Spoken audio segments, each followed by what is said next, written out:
Good evening, treasure seekers. This is Blake coming to you live from New Mexico, and joining me as always from Washington State, it's Bryn and Cody. How's it going, guys?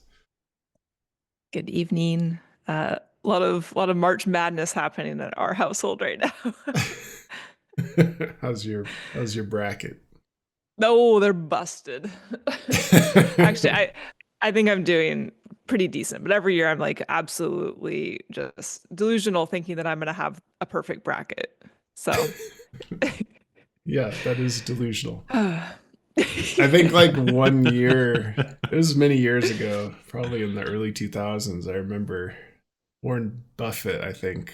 I could have the story all wrong, but I think Warren Buffett offered like $1 billion to a perfect bracket or something. Like the odds are not in your favor, so don't worry too much about Yeah, it. that rings a bell. We were very upset about the Gonzaga loss. Mm. The one time, the first or maybe the second game of the year that we've watched them. Devastated fans over here. But I did see that your there's New Mexico is still in it, and I need That's to right. know what a lobos. What is a lobos?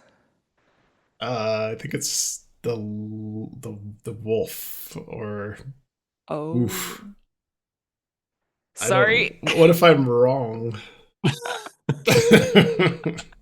I'm gonna look up what a lobo is because if I'm wrong, like they're gonna kick me out of the state. So,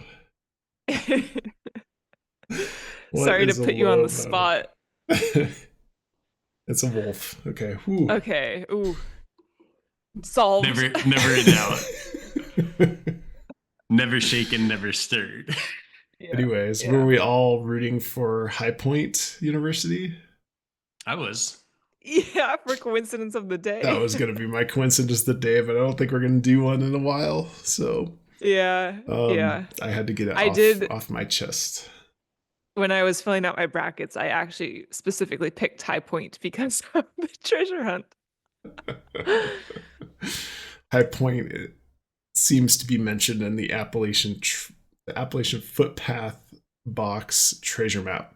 So that was interesting, and interesting that was their first time making the tournament ever. And I Oh, think really? they joined Division One. I want to say 15 years ago or something like that. And Wow. this was their first time making the tournament. So anyway, that was definitely a coincidence today because High Point was never on my radar before, and now it's shown up twice. Once in March Madness, once in the Appalachian Footpath box treasure map. I thought that was fun. Big Um, year for High Point. yes. So yeah, I think you wanted to break the news here because it's going to be a while for our next podcast. We are moving to once a week, as mentioned a little bit before this. We've kind of completed all of our main chapter content. We're kind of doing some side episodes here on Joy Serenade tonight, which is going to be intense, I think. We'll see. And then we have to do a few other, a few more episodes in the hopper that we're planning on. Our Unbreakable Thread, the safety chapter. No, you don't want to do the safety chapter. I don't think so. I mean, I don't want to. I think he's made it very clear that there's not hints in there, and I don't want to try and find hints in there. And But I think there's ways of talking about it other than looking for hints. I think we Yes. can still decipher things from it, but not hmm, hints. But I I do think think, there's things worth discussing. yes, there's definitely things really, worth discussing in there, even if they're not hints, as Bryn is saying. I exactly agree with her. Two exactly against agree. one. All right, I'll do it. And it might be part of something else that we fold in, or, we're going to be doing episodes weekly with our regular segments as well. Not tonight, just because I think Joy Serenade will take a while. So we're just going to dive right into it in a few minutes here. Yeah, so we're going to be releasing episodes every Monday moving forward. Yes, Previously it every was every Monday, Monday. Thursday. So I think we'll be able to provide stronger episodes, better content once a week versus, kind of spreading ourselves thin with 2 a week and maybe not having the strongest episodes. So we'll see how that goes. If we feel like we need to jump back to 2, we can reassess. Yeah, if there's riots in the streets, we'll go back to 2. Yeah. But yeah, it will. I think it will help us all out, because rather than having to prepare for 2 episodes a week, I can actually work more heavily on my solves. So I'm looking forward to that as well. Yeah, I think that's something that people probably don't quite have a grasp on is we have spent a lot of time preparing for and just like recording these episodes that we actually probably don't have as much time to work on ourselves as most people think. So I mean, like we're heavily integrated into the treasure hunts and all the boxes, but for our personal selves, I think we all probably kind of itching to be able to spend a little bit more time at those. Absolutely. Right. Any other banter that we need to talk about, or should we just dive right into the chapter? Yeah. I'm very interested to see how this goes and how each of you two approached it, because I've gone out of my way to not talk much with Bryn about it. And I think there's a lot of different ways that you could approach researching this and preparing for this episode, even just in general. So I'm interested to see how it goes, how the conversation flows, and what kind of research into what depth you guys took it. Because when we first hopped on the call, Bryn, before you were on, it was just me and Blake. I was saying like this poem, this Joy Serenade, feels kind of like a microcosm of the issue we've been having throughout the whole book of like how to calibrate how deep of clues we're looking for, how surface level of clues. It's just like it's the ultimate test for how we interpret things. Yeah, this it feels very overwhelming. So I guess my personal approach is I didn't try to like over prepare because I didn't feel like I had something specific to like really dive into. So I don't know. I guess I have my overall stance on it, and I'm curious to see. Cody, I feel like Cody's just certainly gotten into the weeds here, so I think Yeah, we'll have a few different perspectives. you will find I went off the deep end at the beginning and then Ooh. simply ran out of time. So I feel like I needed more time to go through Joy Serenade, so we might have follow-ups later. Well, if it makes you feel any better, I think we think kind of similarly. And I also went off the deep end, I think, in the first like 4 or 5 stanzas, and was prepared, like had some time and was prepared to do the same thing in the 6th and 7th. And just couldn't pull a lot out of it. So Interesting. hopefully you didn't miss much. Okay. So it sounds like we all have slightly different approaches. We will see here in just a moment. A serenade. Anybody know what the definition of a serenade is? Is it a piece of music sung or played in the open air, typically by a man at night under the window of his lover?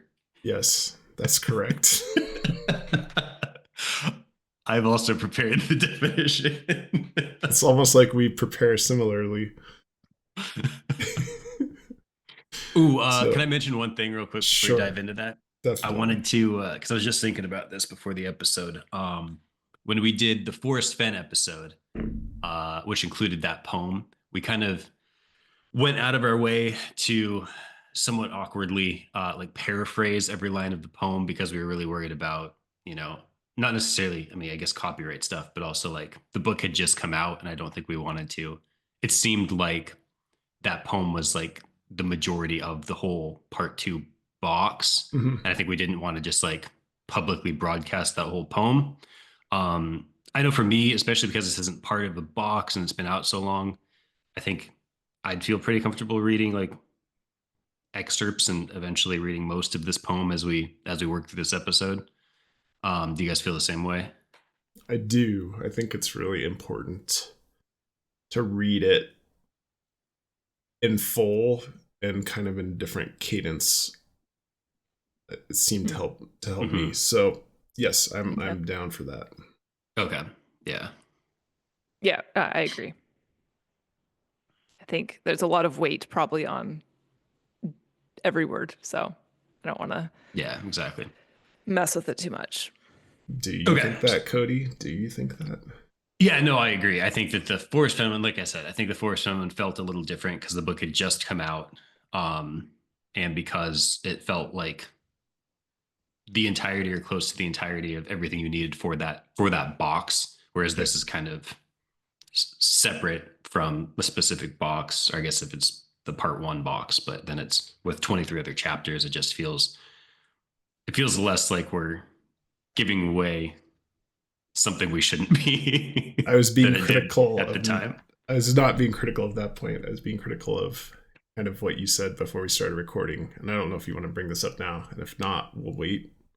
But kind of your attitude, whether you think this is important or not for the book. Oh, yeah. I keep flipping back and forth between like, this is the most important part of all of part 1, or this is just something he wrote for fun at the end. It doesn't have any bearing on anything. I kept going back and forth. No, Cody. Yeah, so let's all give our overall impressions before I guess I think that would be valuable. Just like a first overarching perspective. So Cody's on the fence, it sounds like. Mm-hmm. Well, I can elaborate a lot more on that if you want to at this point in the episode. Up to you. I think it's important. I think it's quite important because it's making so many, let's say, callbacks, different parts of the book. So I think it's very useful, personally. I think this is like it. So for me, the way that I'm looking at this, I think we're all kind of in agreement that we don't necessarily think everything in the book points to one location. Like we think there's going to be layers that are building upon each other here. And so I think that this poem, the song, is walking us through the steps that we're supposed to be taking to bring it all together. So I think each stanza is telling us like, this is what you do with these first set of clues. Put them together, assemble them, figure out how to solve this first part, and then kind of like move into the second stanza. Like I think maybe not that as linear as I'm saying, but I think the poem is walking us through how to solve the book.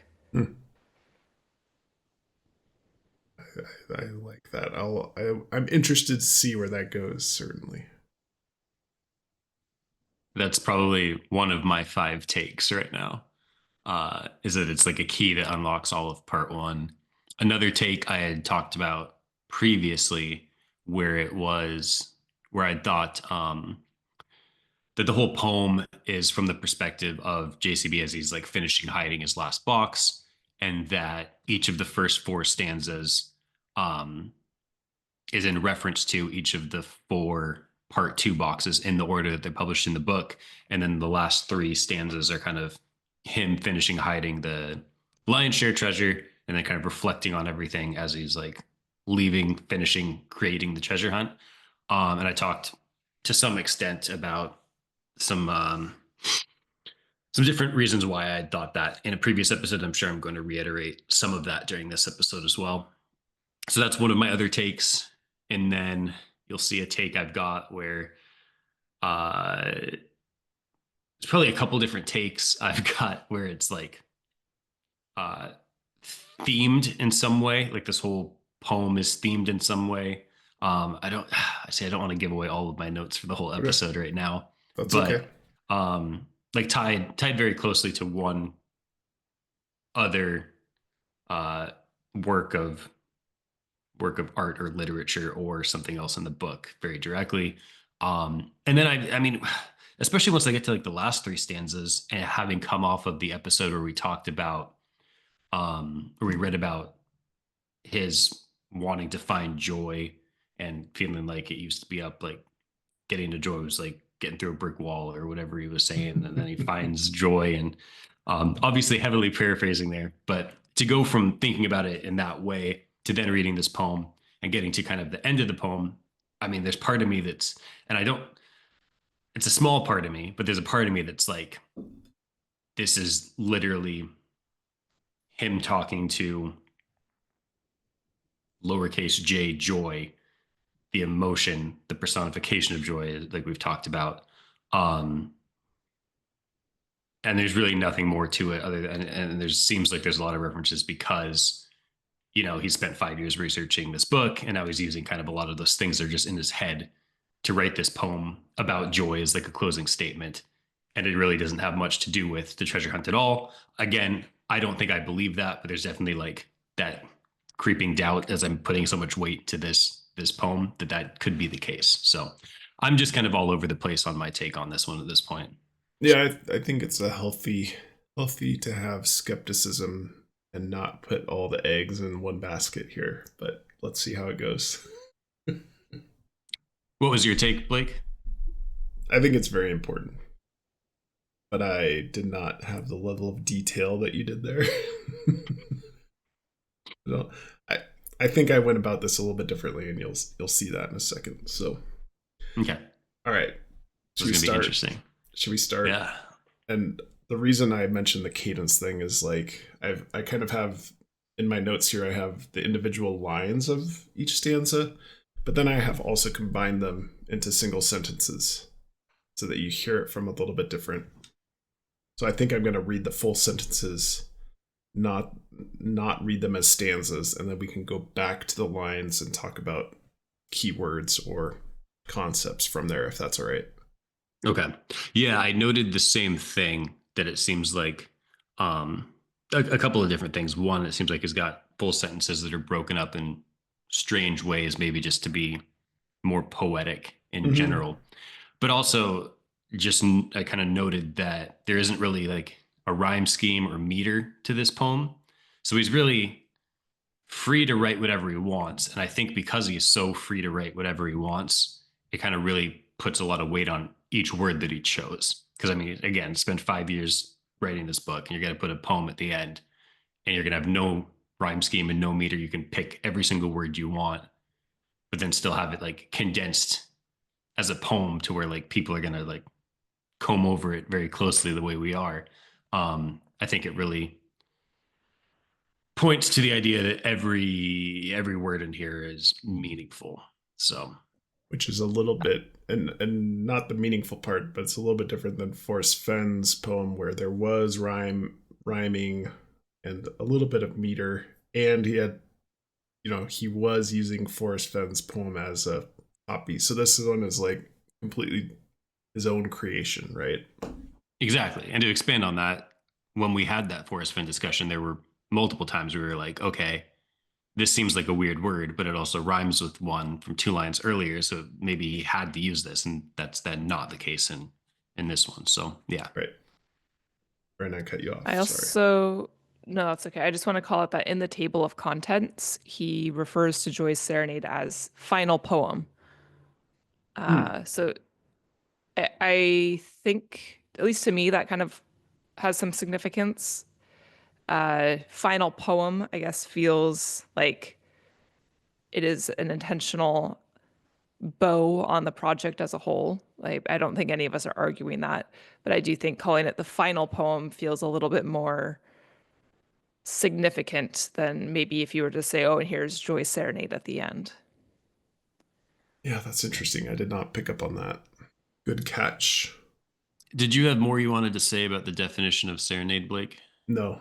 Or you just wanted to defend it? Because that's also like the first thing I did, because I was thinking serenade is kind of a unique word. And really, it seems to me more like an ode than a serenade. But I think ode to joy had been taken previously. So Joy's ode doesn't roll off the tongue. It's not a good bend of phrase. All right. I feel like we should start the poem, and people are going to get mad that we haven't started it yet. Yeah. All right. I'll start with the first half of the first stanza. A note, the molten tone of a tune, rests inside all of us who want a song to follow, a treasure to hold. And so the way I've been reading this is, if you skip the commas, a note rests inside all of us who want a song to follow, a treasure to hold. Don't let the note rest inside of us. So why did you skip to follow?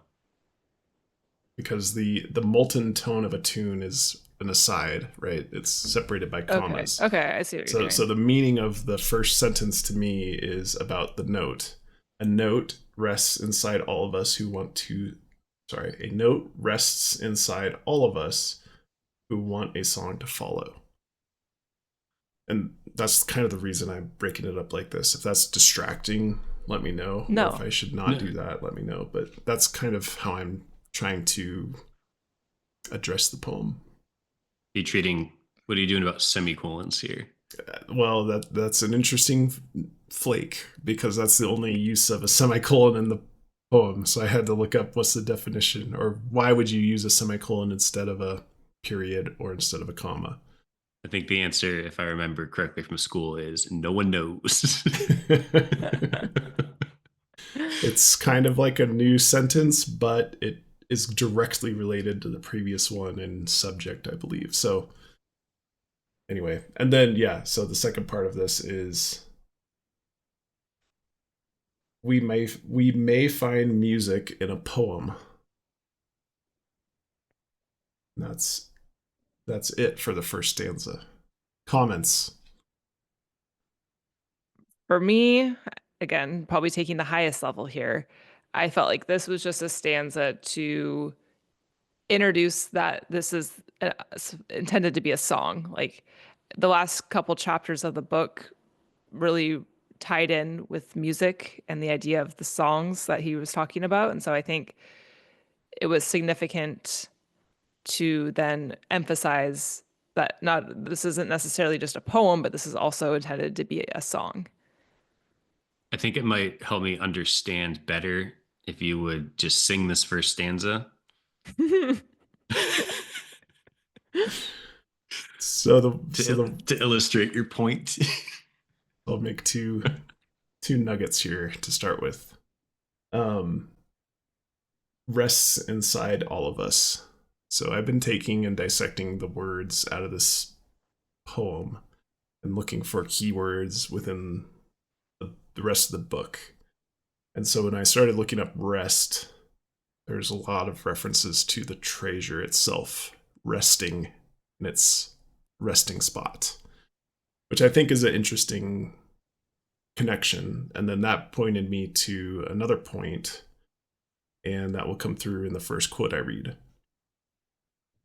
I spread out their final resting spots in hopes that at least one of our boxes would lie in close proximity to you. So there's the rests. Page 55. Page 114. Instead, it's very possible that at least one of our treasure boxes rests not too far from you. And in both of those cases and in other cases, and it had been a tickler for a while, he always calls it our treasure. And I think that goes back to your point about personification of the treasure of joy. Mm-hmm. And so it's his and Joy's treasure was why he's calling it our treasures, in my opinion. So I think that's just emphasizing, and maybe a way to frame your mind somehow. I haven't quite connected the pieces here, but it's Joy's and Jon Collins-Black's treasure, or treasures that he's hiding, that they are hiding. And I think that's something to keep in mind as we do our reread. There's other mentions of rests, and I took the terms that were related to like sleep resting, not necessarily the ones that were about the rest of us, for example, for a they comment. On page 55, Chivor rested quietly, just as it had for 2 centuries, waiting to be found. Talking about the Chivor mine. As I look at the blue and pink irises on our vase, I can't help but think of the resting places of the boxes I've hidden, and the colors of nature that surround each of them. And then on page 188, if they really look, there they will see humanity, the same humanity that rests in their own hearts.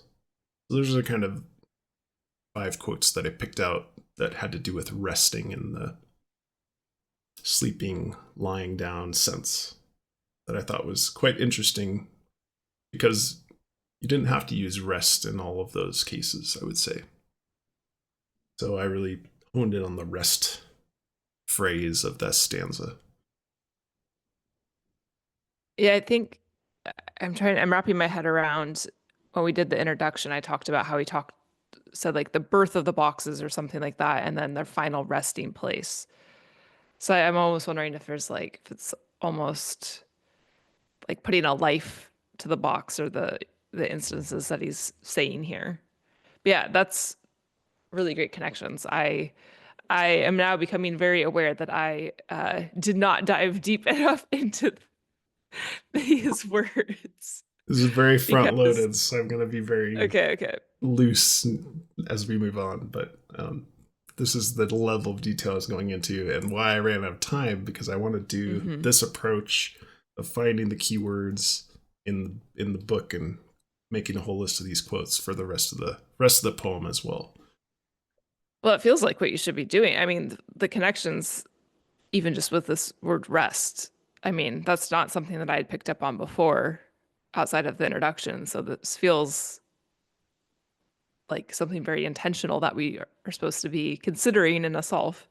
And yeah, the one about the Chivor mine I thought was very, very interesting. Chivor rested quietly just as it had for 2 centuries. Talking about kind of a different treasure, right? The Chivor mine. But he seems to be very drawn to having the treasure personified, as you're saying, Bryn. Total side note about the word rest itself. Mm-hmm. Just note that that's also a musical term or musical notation, because this first stanza is about music. Yeah, I agree with that. And that was kind of my first reading, is like, ooh, this is very musical oriented, and rests clearly is a common musical term. But I went down a different rabbit hole. Yeah, I think the quotes that you found, I would say, emphasize that was the right path to take with that. Time will tell. All right, somebody else want to go? I'll go. We may find music in a poem. We may find music in a poem. So I first wanted to kind of take that literally. And my first thought was, what poems are there in this book to reference? So there's Joy Serenade itself. And then there's also the poems in the book by Amelia Earhart.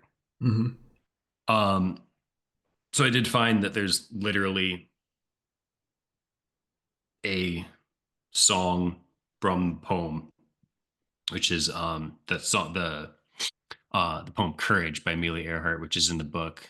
Like 5 or 6 years ago, they made a song by Christopher Tin featuring Danielle D. Nisi.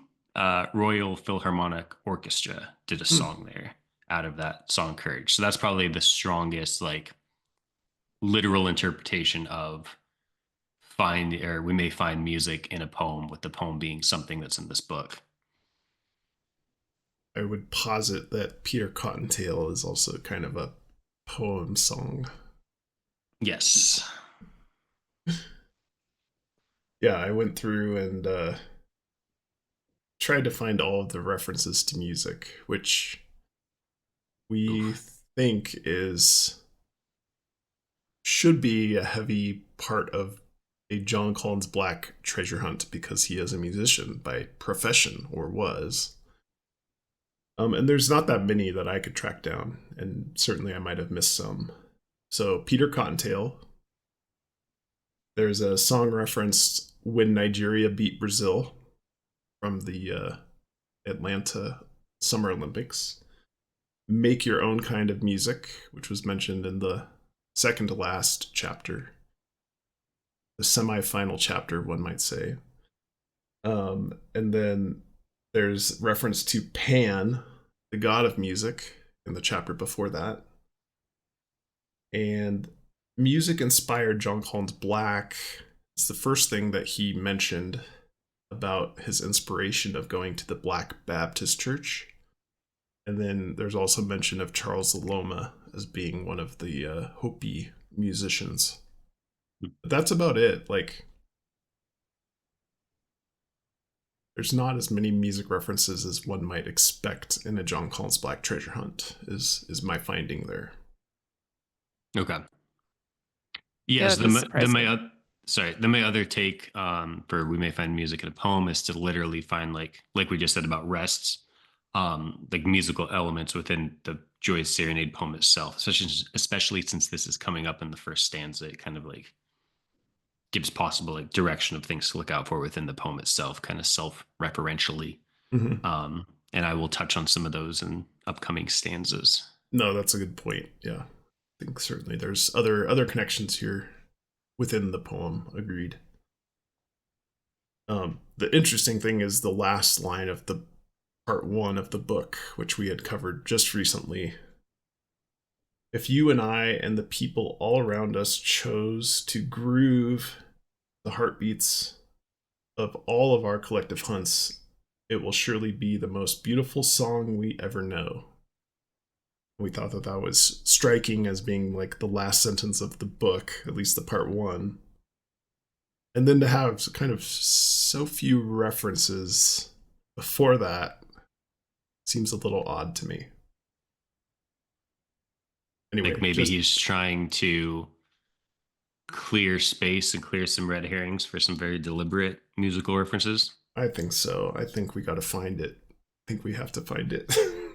whether it's the Pokemon chapter is the musical one, which we've discussed before, or if there's something else. I know there's been discussion about the Art Smith piece of artwork we had mentioned earlier that had the 5. You could think of it as 5 bars of a musical scale on sheet music. I don't know if I've seen anything too convincing about making a song off of that, but something to look into as one example of that. Another music connection would be the quote about the motif. Excellent. Yes. Yeah, but it is interesting that it's just kind of sprinkled here or there. But at the same time, why are we surprised? We're surprised that there was not like this greater thread of music. But we're surprised at that because then we have noticed a thread of music. And I think we picked up on that even without knowing that music would have been like his previous career. So there certainly is enough there to pick up on. But yeah, I agree that there must be a component there that needs to all come together.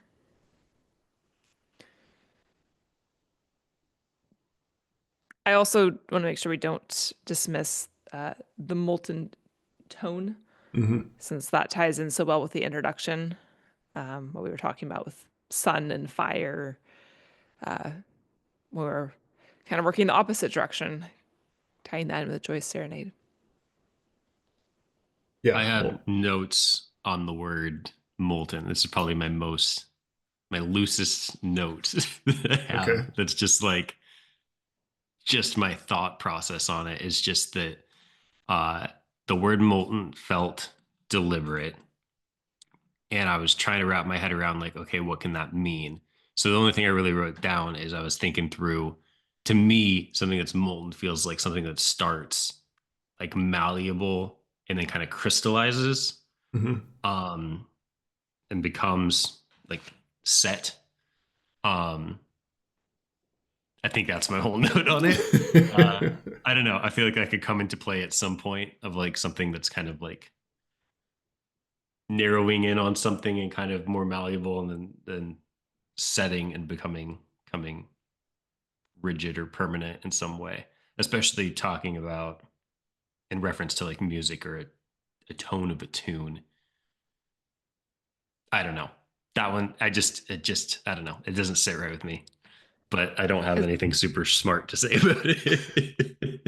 For me, this is bringing the sun into play, because I think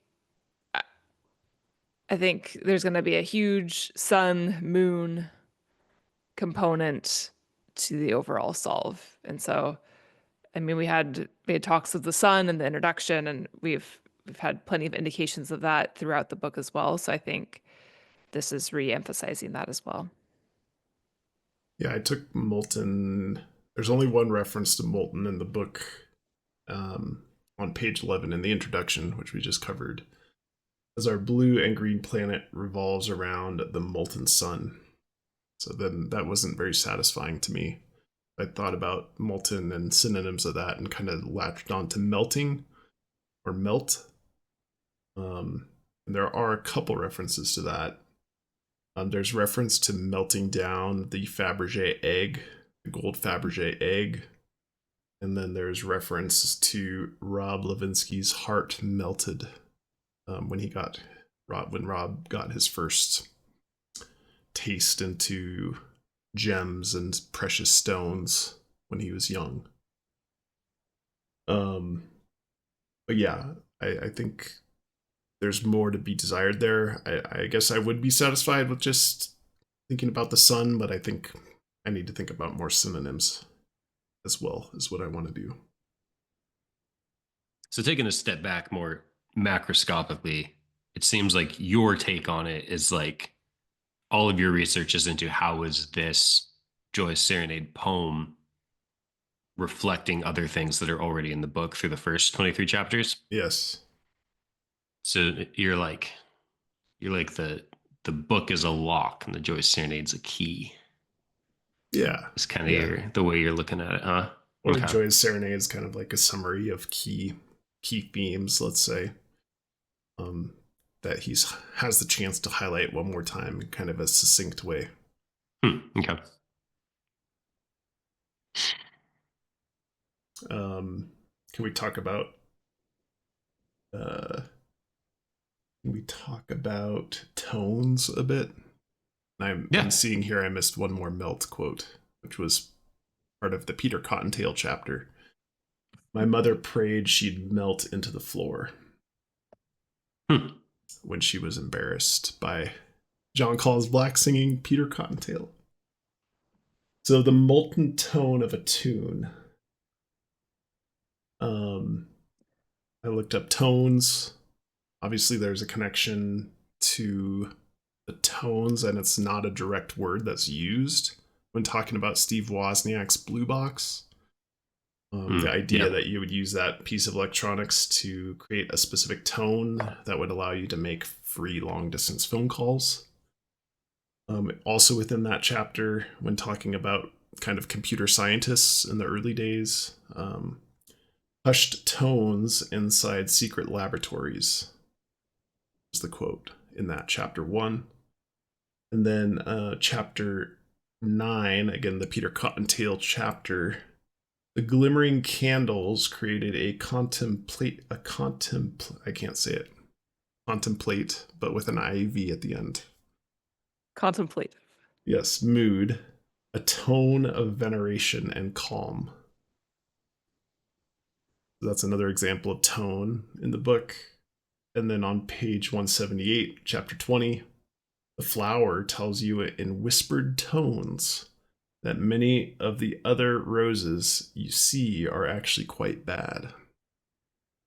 So that kind of seems like potpourri to me of kind of different, I don't know if there's anything there, but I couldn't find a good connection to tone besides the music reference that Joy Serenade is talking about.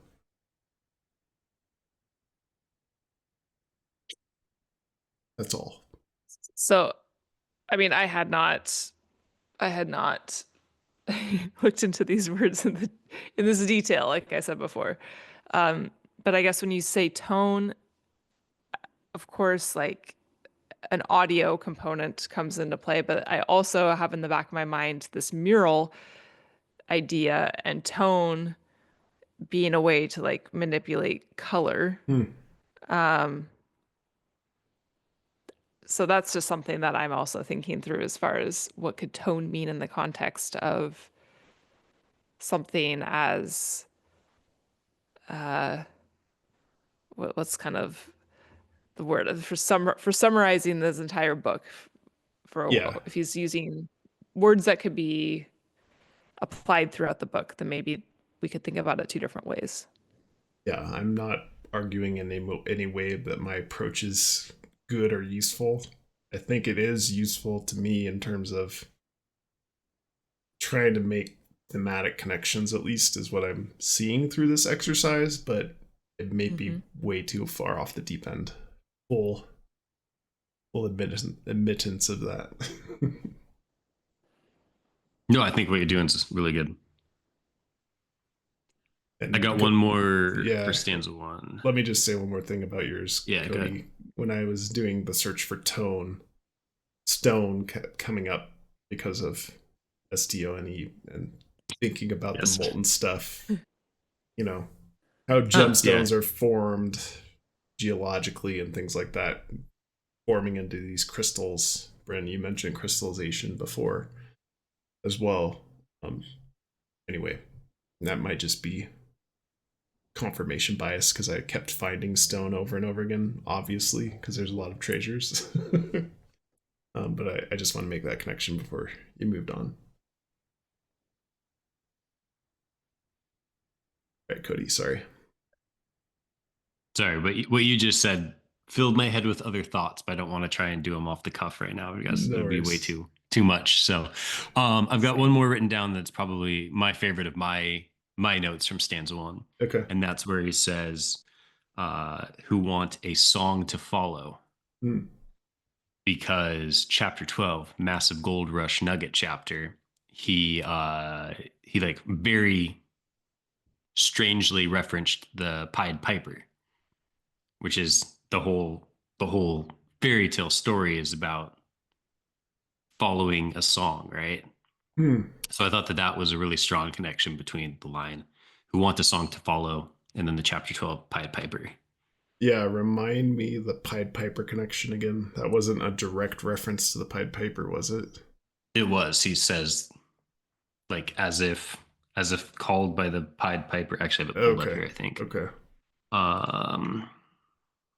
Yeah, so chapter 12, as if Marshall's voice was being played by the flute of the Pied Piper. Okay.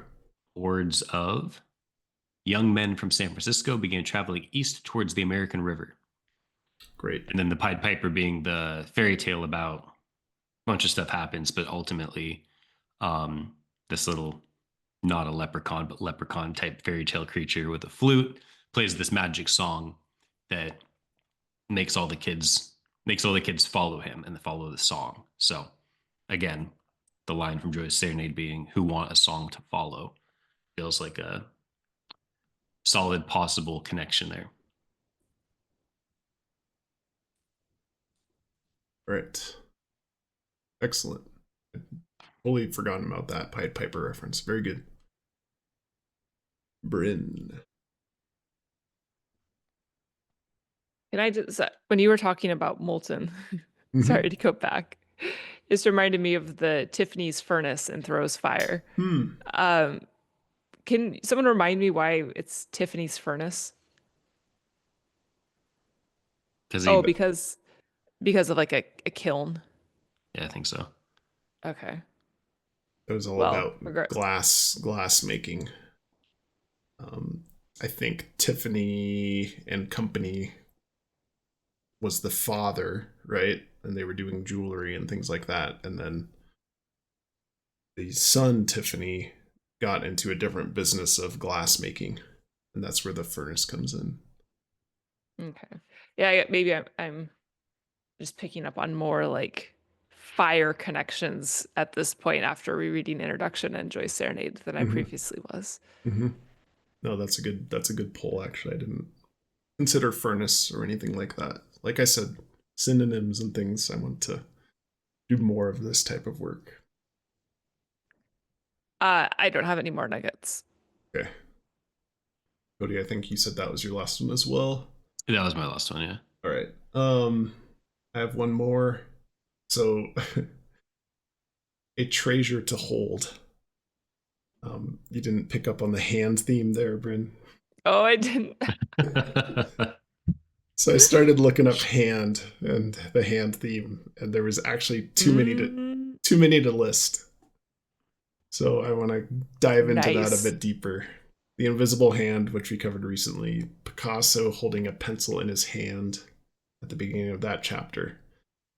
Actually, right at the beginning of chapter 1, he talks about when his son gives him the treasure map, or right before he's about to go draw the treasure map, they walk hand in hand down the stairs, which I thought was very interesting.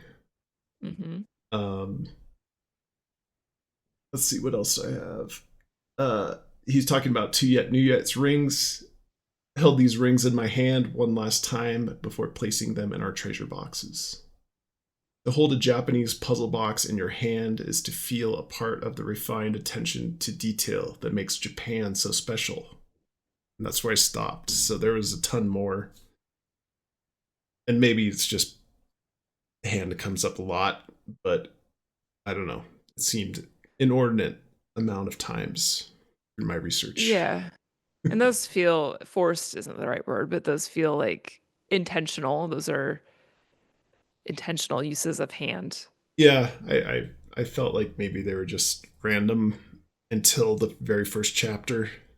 One about walking him Hand in specifically mentioning that him and his son were walking hand in hand down the stairs was a little bit of extra narrative, which I found interesting when looking for it. Hand theme. Hand theme coming in strong. So strong. All right, next stanza. We good with that? Yeah. Our conductor, as with a trace of a baton through the air, gives direction. While the coda is incomplete, there's a flutter of excitement around. So using the same logic you did for stanza 1, you would read this. Our conductor gives direction as the first sentence. Yes. Just to connect, just condensing it. Just to condense, connect the main subject with the main action, let's say. And the other stuff is fluff, but also important fluff, I think. So yeah, as said, I start off strong and then kind of taper off. This is about as far as I got. So if somebody else wants to start, I'll comment. So I guess I'm reading this as Jon Collins-Black is our conductor. Like he is guiding us through the song, the solve. He is the one telling us how to solve the puzzle. I feel like that, at least to me, was very clear. So I wanted to see if you guys had a different interpretation on him being the conductor. Yeah, I think it's maybe Joy. Or it might be John, depending on how you're referencing Yeah. the poem. I like your take. I have other takes too. There'd be more literal. Okay. Oh, is that your whole thing, Brent? Or were you going to say more on that? That's it. Excuse me. Sorry, I thought I interrupted you halfway through your sentence there. Okay. So when I talked about my previous theory again, and this is hopefully the last time I explain it, but the first 4 stanzas matching up with the first all 4 part 2 boxes in the order they were published. This would be the Pokemon box.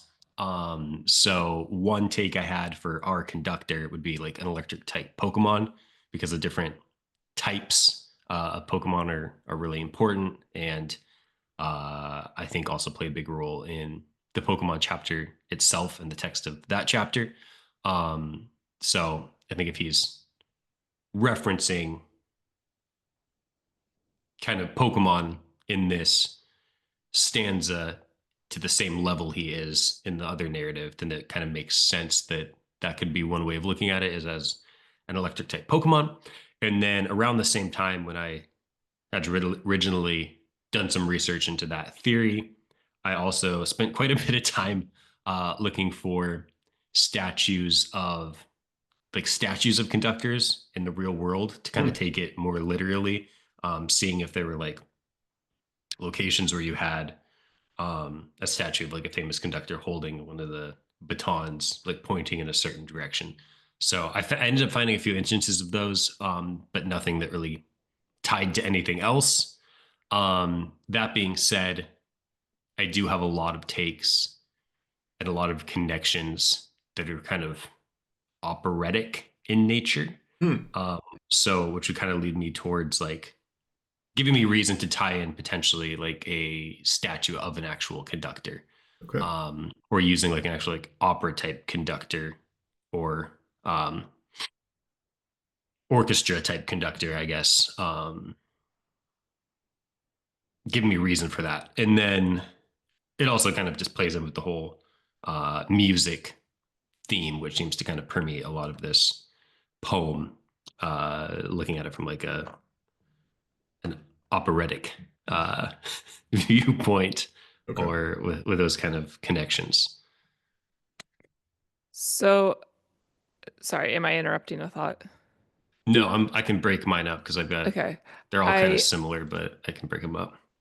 I guess I want to say I think I'm going to disagree on that these are following the part 2 boxes.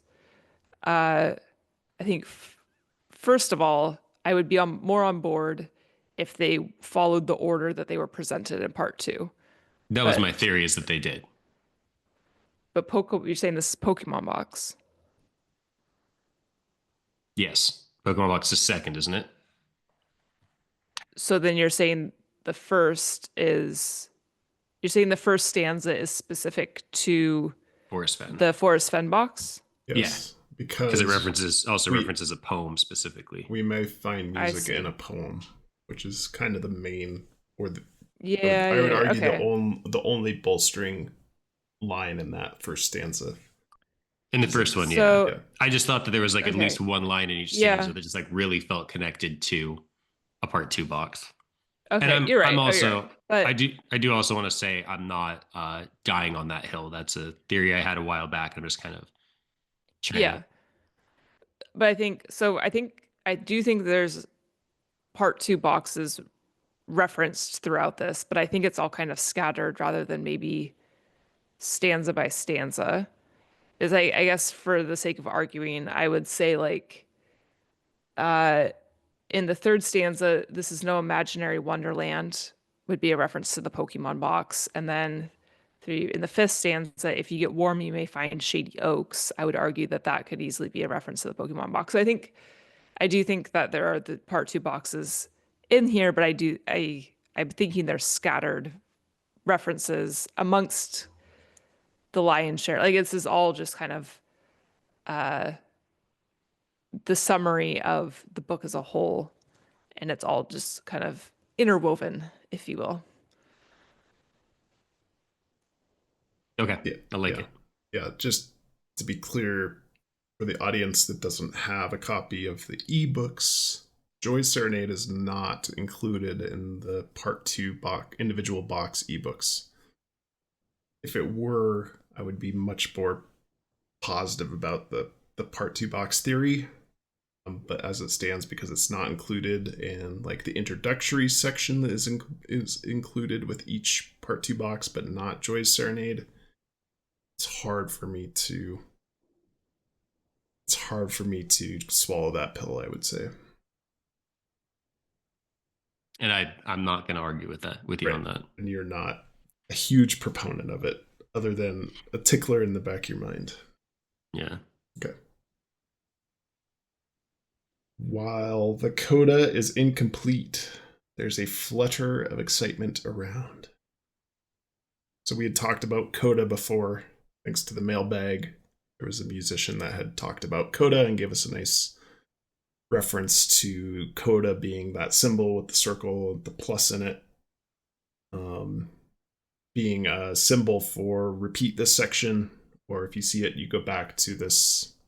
And I don't know the terminology very well, but you'd go back to this chorus or whatever, or a different part of the music that you'd repeat again, and then go back and continue.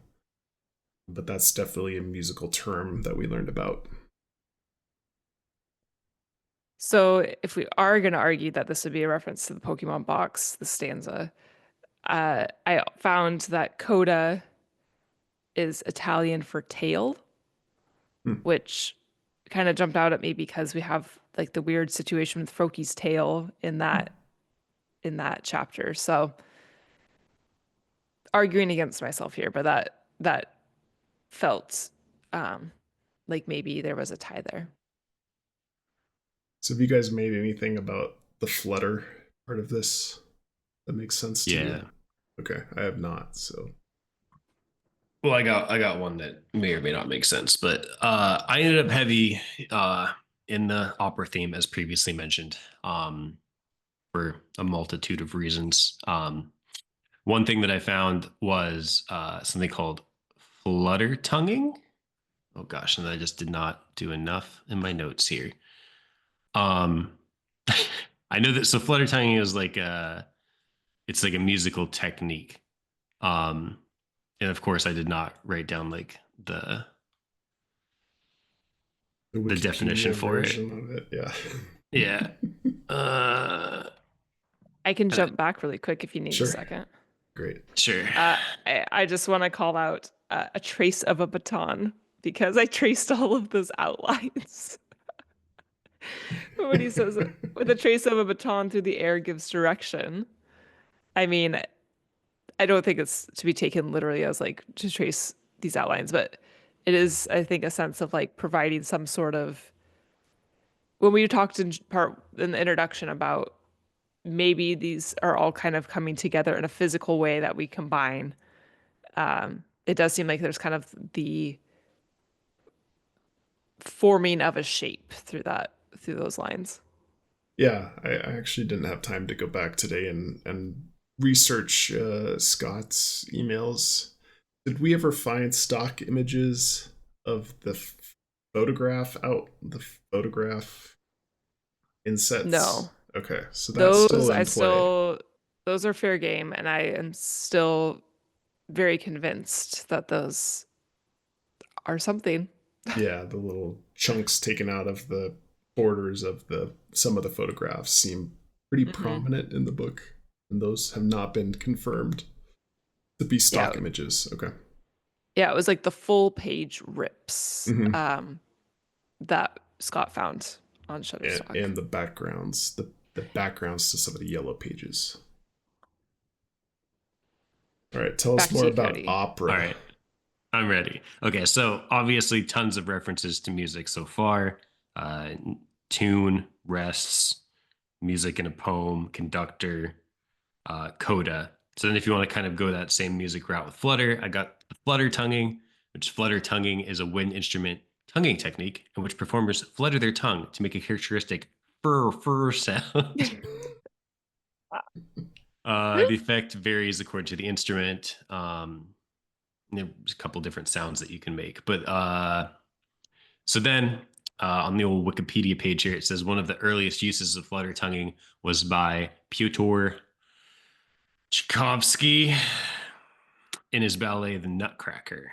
In the opening and the final act, Tchaikovsky makes the flutes flutter tongue to depict the cascading river of rose oil, seen as Clara and the Nutcracker are welcome to the kingdom of something. Anyway, there's the flutter tonguing. I had that, and then the Nutcracker's based on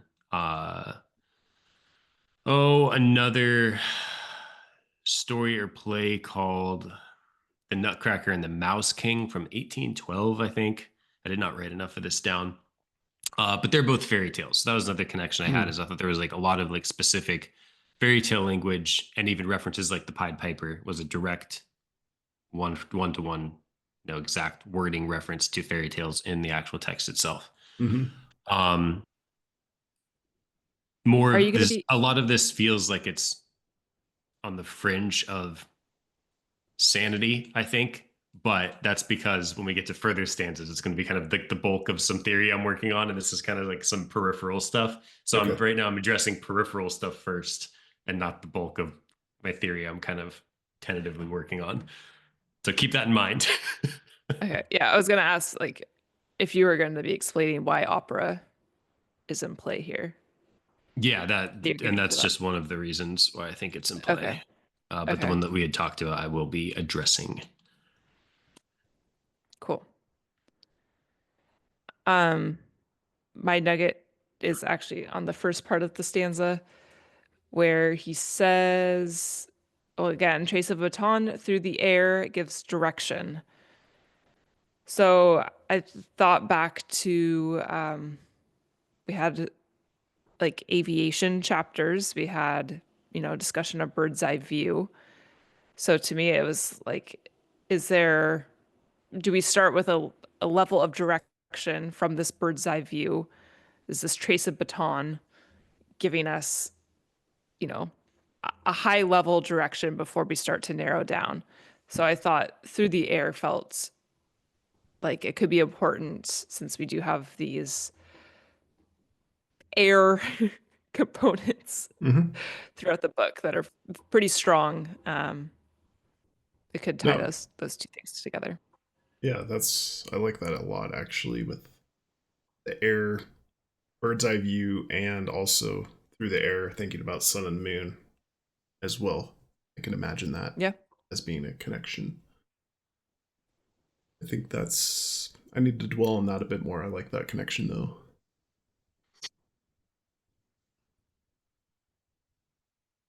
So I was thinking the flutter, if we are going Pokemon box, the reference to all the insects, right?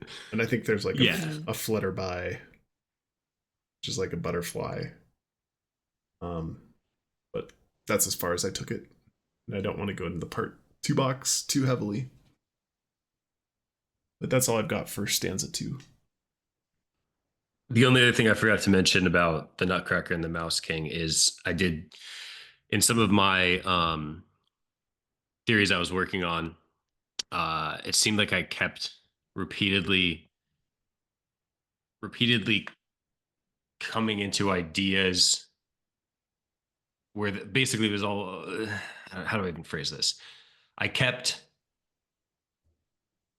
the same themes kept coming up, and the theme was like very Alice in Wonderlandy, I guess, where I kept coming up with themes. I kept coming up with references to third party material, and all the third party material was like that kind of in a like fairy tale-y, Whimsical. whimsical, but like, is it real? Is it not real? Kind of like fever dreamy kind of stuff of like the Nutcracker and the Mouse King. All the toys come to life, right? And they like fight with mice and stuff. Um, and then I was doing some other stuff with like some Don Quixote stuff, and he's like famously like crazy and like tells stories where he's like his recollection is different than reality, and he's the famous ones like fighting with windmills he thinks are giants. I feel like there was like 6 or 7 different times I like was referencing third party material that was like kind of that same trope of I don't know what that. Yeah, it's hard to describe that whimsical Alice in Wonderland the type trope. Okay. It was all a dream. That was not well articulated, but sorry. So make sure you I bring mean, those up as we continue through this. Yeah, a couple of them aren't in my notes, but I do have a couple I think still here. I think this is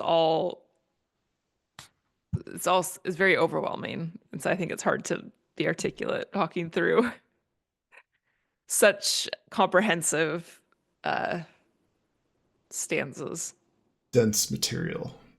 Very dense. So it's definitely just a poem he wrote for fun at the end. All right. Next stanza. Unless there's other things. No, let's keep this thing moving. We can always come back. So, and it sounds like you have kind of larger themes than I do, certainly. Cody and Bryn both. So see how far to go. Period. Use Will's straight edge as the turning square of Use Will's straight edge as the turning square, or any arc may align at a proper point. This is a weird one. And then never despair, never doubt. This is no imaginary wonderland. Now look. Maybe the most confusing stanza, in my opinion. So for me, I mean, if I'm taking the last stanza as direction through the air, Okay. so that's our first layer of direction to solve in the book. So that's Okay. going to get us to, I don't know, a state, a region, Okay. something like that. And then once we've narrowed down whatever specific location that we're supposed to identify from the direction of the air, then we get to see how far to go. So I think here he's telling us to use some of the numbers in the book, which I mean, I'm sure numbers are used a lot of the ways, but for me, then I would think we've identified this location X, and then our next step is to see how far to go, whatever that means. But I think then that's using maybe like numbers, and it sounds like maybe some of the geometry. I think back to chapter 3 where it's, you know, knowing every corner of the area, and we have all these references to arcs. So I think maybe we've somehow created some sort of imagery that we can put over the map and be navigating based off of that first location that we've identified. So I think it's kind of like bringing us down layer by layer to get more and more precise by each stanza here. Okay. I like that approach a lot. It's more tangible. And You're it's hard thinking to about speak this through as steps. when I don't have a solve to put with it, but I do That's think okay. these are the steps that we're supposed to be taking to make this map. Yeah, I like this approach just because it's something to grasp onto, which I don't think I have personally out of Joy Serenade yet. I'll talk a little bit more in the 5th stanza about, and that's kind of more boots on the groundish, I would say, which would make sense based on your approach here, which is why I like your approach. Mm-hmm. The turning square. Use will straight edge as the turning square. Did anybody find a satisfying definition of what that might mean? The only Oh, we thing had I a could... mailbag that sounded good.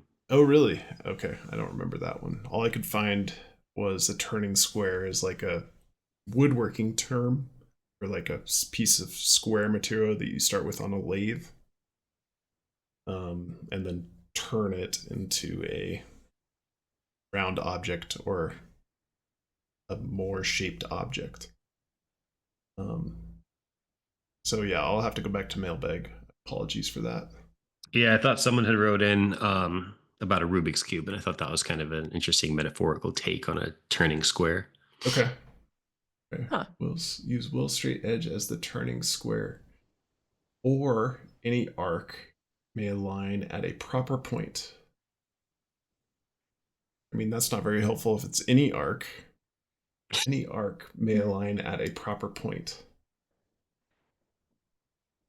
This is tough. Yeah. I kind of picture the coins in this stanza as well. Interesting. Like I know there's discussion out there, like, are the coins in the part 2 boxes, are those the clues that he's referencing? Like when you solve a box, you get the clue. So maybe it's the description telling you what this line and circle on the coin means. But I don't know. I mean, if that's the case and that's what it's taking to solve this third stanza, second stanza, and what would be our, you know, getting closer and closer, narrowing down a location, that also doesn't seem fair.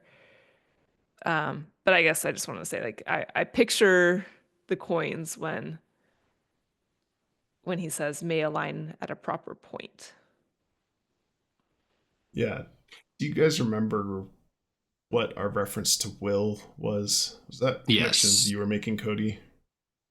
Oh, I can't remember who was making them, but I'll rattle off a few actually right now that I think, I don't know if we had talked about it on an episode before, or just talked about it in person, but a few of them are Will's straight edge is potentially Occam's razor, because was his name like William or something? Yeah, William of Occam. William of Occam. That's what. Yes. So you're thinking that was Occam's razor. Then obviously, or to me, it's obviously, I guess I shouldn't say obviously. Um, there is no imaginary Wonderland. Now look would be Alice in Wonderland. And then through the looking glass just seems like those words pretty clearly line up. Um, and then the last one was, and this one's less, I don't want to say obvious, but less unanimous. I had thought, or I thought we had talked about any arc aligning at the proper point, potentially being a reference to some of the Hopi stuff we had looked at. I know Brent and I watched like an hour worth of videos about expeditions where they went and looked at the Hopi holes in the wall, whatever they would be called technically, that like line up with the sun at solstices or other specific times. It seemed like that was like an and any arc may align at a proper point. That seemed like that would be an apt way of describing kind of that Hopi calendar, not calendar, but timekeeping structure in a poetic way. So I think those are the three those are the three that I was most bought in on previous to my this week's research on this stanza. Yeah, I'm really in on the arc aligning at a proper point, because that is, the entirety of what you could sum up the Hopi sun-moon relationship. I mean, obviously culturally it has a lot of significance, but as far as like their calendar, what we have the huge graphic of in the book, that's how they're keeping track of their months, and for all the celebrations. So that feels really good. Like that's what that should be. Solved. Yeah. Plus if that's not it, then we watched hours of ultra grainy footage for nothing. Yeah, I like that a lot. It has to be it. When I thought proper point too, I also was thinking, like, I know we had called out in the Moonrock chapter about cardinal north, and I think, did we have another instance or a couple instances of like ways of speaking of north? So like, is that the proper point that we're looking for here? But I do really like the sun and moon component, especially through the arc through the sky of those. Yeah, I thought we had a different discussion about will, the meaning of will potentially, because we think about the other forest. than Occam's razor. Yeah, other than Occam's razor. That's why I'm gonna try to look and pull up that reference. But if we think about the Forrest Fenn poem with the brown being capitalized in the Forrest Fenn poem, which was in the original Forrest Fenn poem too, and Jon Collins-Black's Forrest Fenn box, brown being capitalized. I always the feeling, if it was supposed to be Occam's razor, why didn't he capitalize will in this particular instance? So I was like very excited about last time we talked about will. I'll just have to go back and watch the podcast, but I thought there was something a little more satisfying than that. I mean, you could tie it into, we found a pretty consistent theme of like, what would be transcending circumstance. I guess especially when you consider that all kind of being stories of people pursuing their own personal treasures is what's being documented throughout this book. And so I think, using like wills in that way, when there's a will, there's a way. Like, I think that can kind of tie in as well with the overcoming adversity, transcending circumstances. Yeah, when I had thought Occam's razor, I think I thought that it was not capitalized because it was some sort of play on words. Yeah, but I don't know if that's a good enough reason to not capitalize it. I'd be fine with that. I mean, in a treasure hunt and wordplay like this, like, yeah, you could use whatever methods you want, and I wouldn't be shocked by that. I'll throw another one out there, and I'm getting deja vu on some of these because I feel like I've just I've talked about them at some point in these episodes, but never despair, never doubt. Very reminiscent of never shaken, never stirred. Mm-hmm. Oh, Totally.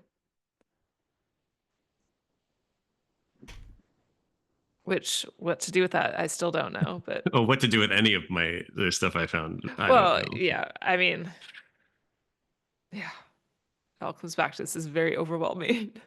Yes. We could do an episode on each stanza. Take all right. ultimate deep dives.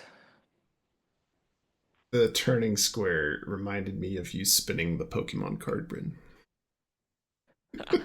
Oh, the Mewtwo drawing. Or sorry, Mewtwo spinning image. the image at the end of the Pokemon chapter. Yes. It was a Before losing your mind. A fond memory. Before losing your mind and saying, screw it, I will just email a professor in Japan.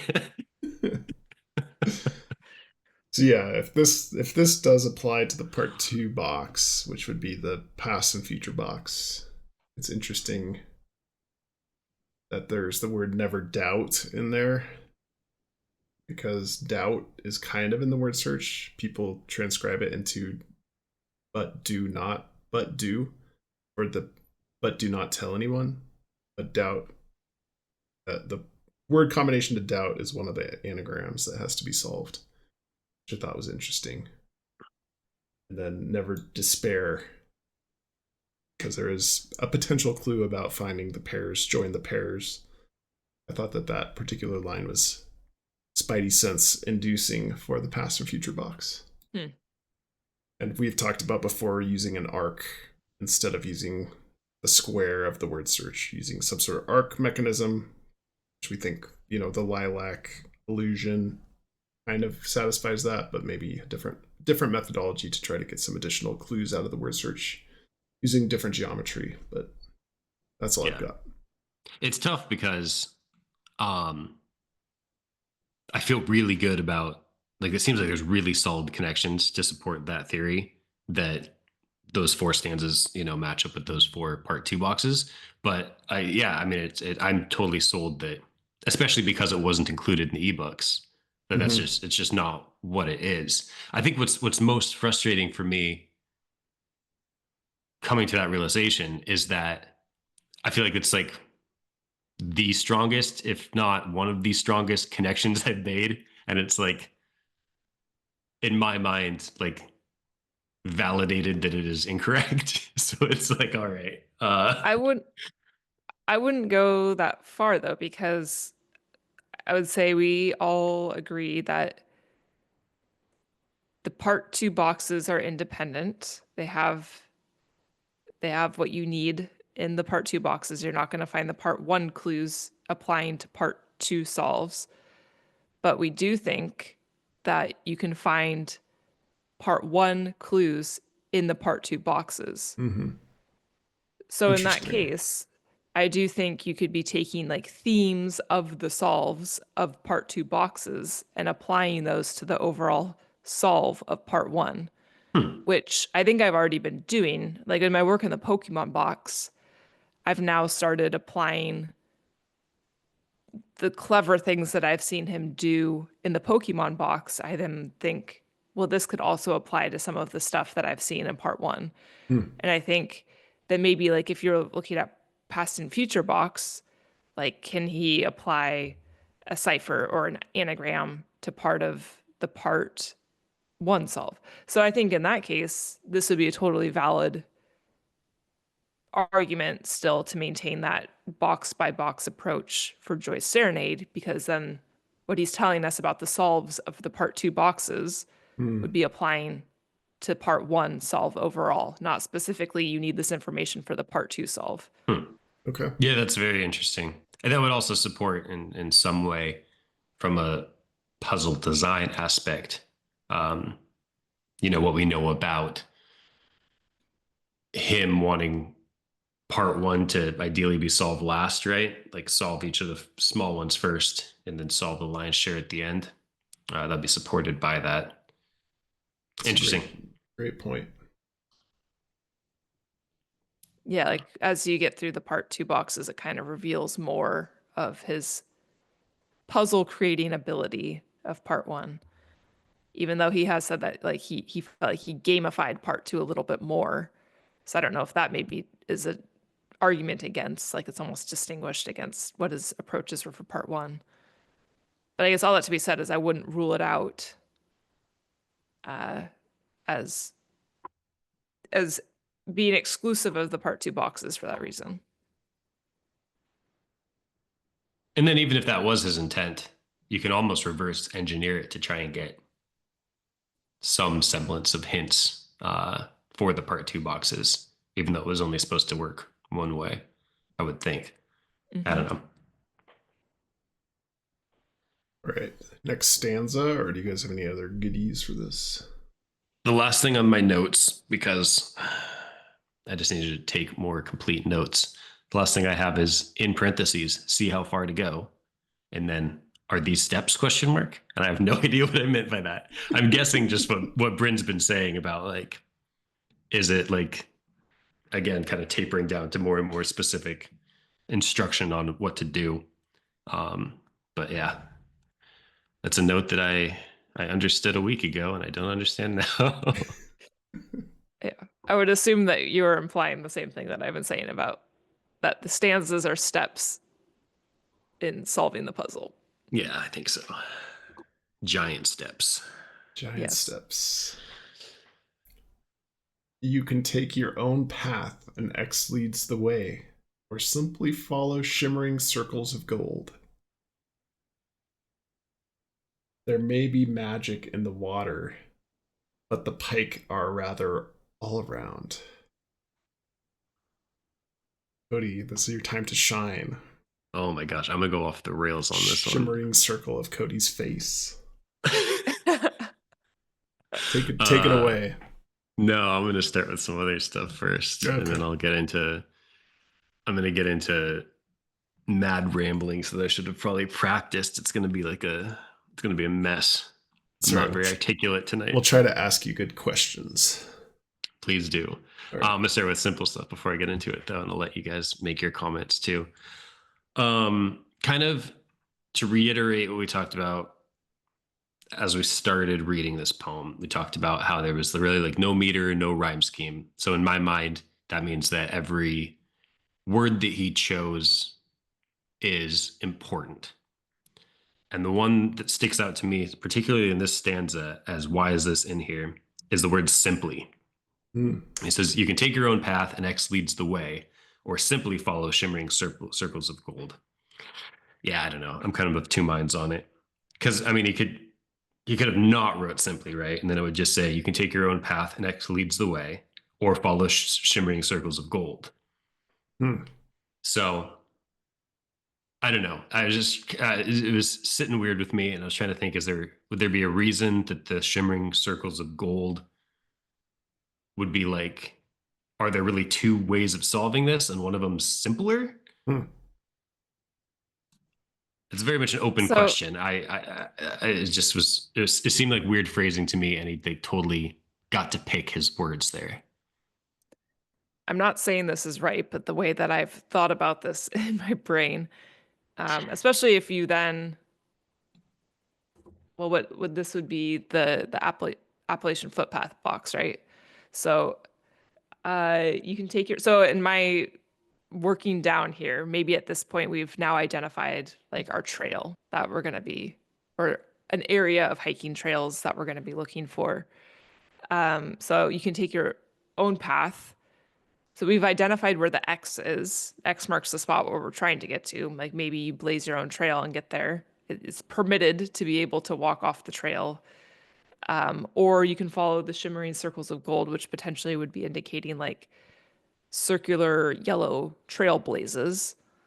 Since we have so many blaze references, and if this is also kind of tandem with the Appalachian footpath box, that seems fitting to have like a trailblaze reference in there as well. So I don't know, like maybe you can choose to take the trail to get to the spot and it's longer, or you can blaze your own trail and get there a shorter distance. Anyways, I'm not saying that's a strong argument, but that's kind of what's been floating around in my head about this.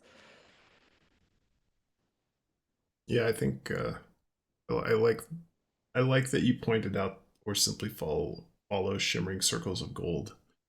There's an or statement there, and so if we're thinking about it in Bryn's context of and in the context of Jon Collins-Black saying you don't have to figure out every single clue for the lion's share to get to the treasure, maybe there are two separate but equally interesting paths, which is not unprecedented, because if we think about the search for the golden horse, which was brought to my attention, I think, Bryn, you've done it, but before that, it was brought to my attention by a Discord user named Badger STL.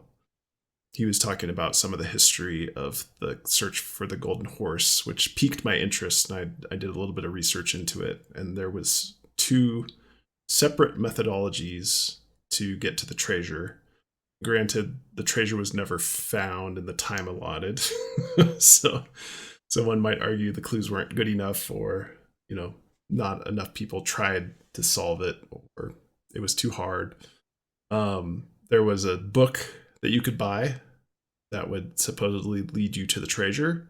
There was also an alternative. You could watch a movie that was produced to give you the clues, and supposedly they were two different, completely separate solves that would both lead you to the treasure. So a little bit of history there, that it's possible that there might be more than one path. Calling one more simple, though, doesn't quite make sense, or simply follow shimmering circles of gold. Well, you could have two different paths where one's more simple and one's more complex, but they're still equally difficult. Okay. I would say. And I may just be playing with words there a little too much, but Well, didn't Bryn say, what did you say, Bryn? Easy is different than simple last time. Yeah, I mean, I think the solves are going to be incredibly complex, but I don't think that makes them necessarily hard. I think a strong solve is going to be clever and simple, but complex. I think you I don't also know if I just said that all right. I think you also said something along the lines of rocks is just big dirt.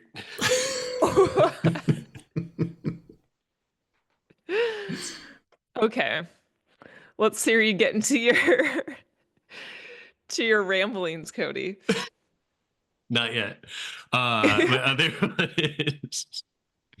other one before I get into my crazy ramblings is shimmering circles of gold. I spent quite a bit of time trying to figure out options of what that could be. Mm-hmm. And I think the one that I like the best, and it's because, like Bryn, I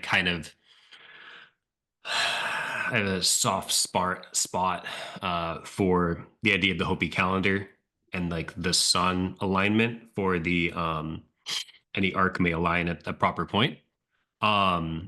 So what I've got for shimmering circles of gold, what I like the most is probably an annular solar eclipse, which is of the different solar eclipses, it's the one that gives you, oh no, again, it's not in my notes, something ring, a burning ring, something like that is the term for it. But it's when you've got ring of fire, like the center of the sun is darked out, but then corona, I believe is what it's called. That sounds right, yeah. But then there's like literally like a shimmering circle of gold up in the sky. And I think I like that because it's more of just like this idea we've been playing with of different celestial bodies lining up in different places in the sky. Yeah. And then, the Hopi calendar type stuff would even give us like geographical locations because they've got their things built. That just kind of feels like the most Occam's razor-y answer. Interesting. That kind of matches with a lot of like the themes we've already been touching on and tropes we've been looking at. I do want to call out that ring of fire is correct. for that. Which, I mean, if we have ring theme and we have this fire theme, solved. So let's all log Corona. off and buy plane tickets. To where? Well, we simply have to look at all of the previous Just follow shimmering circles of gold. Totality paths. Annular solar eclipse. It's very specific solar eclipse. That. Okay. Because there's other types of eclipses that aren't that and would not be a shimmering circle of gold. Annular solar eclipse. Yeah, I did like look at some images and like posters and stuff that showed the different kind of eclipses. And that was definitely the one that's like, this is a shimmering circle of gold, and the rest are definitely not. Interesting. I guess I didn't realize there was different types of solar eclipses. I think I always thought they would all just be the same. So there's only certain ones that cause the ring of fire or the corona, is what you're telling me. Based off of my few minutes of research, that was what seemed to be the case. Yeah. Excellent. Yeah. Because a total solar eclipse would be nothing, right? It would just be darkness. Yeah. So I just Googled here. So it says a full or total solar eclipse where the moon completely covers the sun does not have a ring of fire appearance. Okay. Today I learned. Very good. Some follow-up research I'd like to do is I'd like to see if there's any it seems like a lot of the ties to the celestial stuff and like positioning of celestial bodies was like really tied to the Hopi stuff. I'd be interested to know if they had any like myths or any sort of like that kind of thing around the annular solar eclipse specifically, and like the ring of fire. It seems like if they were like very interested in the sun, that would be something that they'd have like mythology based around, is a giant ring of fire in the sky that they saw one time, right? I'll have to do some follow-up research on that. Yeah. Yeah, I mean, I'm just getting some high level what you would expect, like prayer and ceremony. It's a sacred time. Yeah. So yeah, I do think that is worth. I think that's worth looking into pretty extensively. I like that a lot. Okay, I'm going to dive into my mad rambling. So you guys ready? Yes. I'm strapped in. All right. So this all started with there may be magic in the water, but the pike are rather all around. And when I first read this book, I immediately made the connection between that and the Andvari's ring that he mentions on the previous page 236, where he's talking about one of the other treasures that is a Viking ring. And it says, on a side note, one of my favorite childhood books, J.R.R. Tolkien's Lord of the Rings, was inspired by the Viking myth of Andvari's ring. It's an interesting tale if you have the time to read it. And I thought that's obviously, you know, he's if he's calling it out that directly, I need to read it. So I read it because it was pretty short, at least like the summary was. And the important part is it's about this dwarf named Andvari who lives in a cave behind a waterfall, and he can turn into a mighty pike. And he's like living the life because he's guarding this treasure. And there's just like a pool of fish in front of his waterfall. So he can just turn into a pike and eat the fish. And I think that the actual, I've got an excerpt from one of the like recaps or translations of the story that says Andvari was a dwarf that lived in a cave behind a waterfall and possessed not only gold and riches in abundance, but also had the power to transform himself into a mighty pike, which served him well, the pool in front of his cave being filled with fish. And then in the actual like myth, there's another family of dwarves that live nearby, and it's the guy and his three sons, and they each have their own like abilities. One of them is a master blacksmith. One of them is like another shape-shifting, can transform himself guy. And then one of them is a masterful fisherman and can also transform into an otter. And there's lots of like being able to transform, and I'm sure symbolism stuff there. So, but the whole thing's really about this guy Andvari's ring, which was called Anvernaut. And it's like the ring that kind of led to, like JCB says, led to some of the stuff in Lord of the Rings, where in this, I'm trying to not recap the whole story, but as part of the story, they steal his ring and he kind of curses the ring so that anyone who has the ring gets like bloodlust and envy and all this stuff, and they all end up killing each other over the treasure. And it's kind of like classic cursed ring tropes, right? So back to, there may be magic in the water, but the pike are rather all around. Seemed like a very direct reference to Andvari's ring. So I'll start by talking about what Bryn had mentioned a little while ago, which I think is probably one of the more interesting things that I found. And that is that Richard Wagner, I thought it was different, used Anvernaut, which again was the actual Andvari's ring, the name of his ring, as inspiration for the title of his musical drama. This is in German, so Der Ring des Nibelungen. Oh God, Nibelungen. You're our language expert. Linguistics expert, Cody. Sanskrit is his specialty. Yes. Okay. So there's this anyway, long story short, I'm actually getting really into the weeds with this 4-part opera musical drama, Der Ring des Nibelungen. Okay.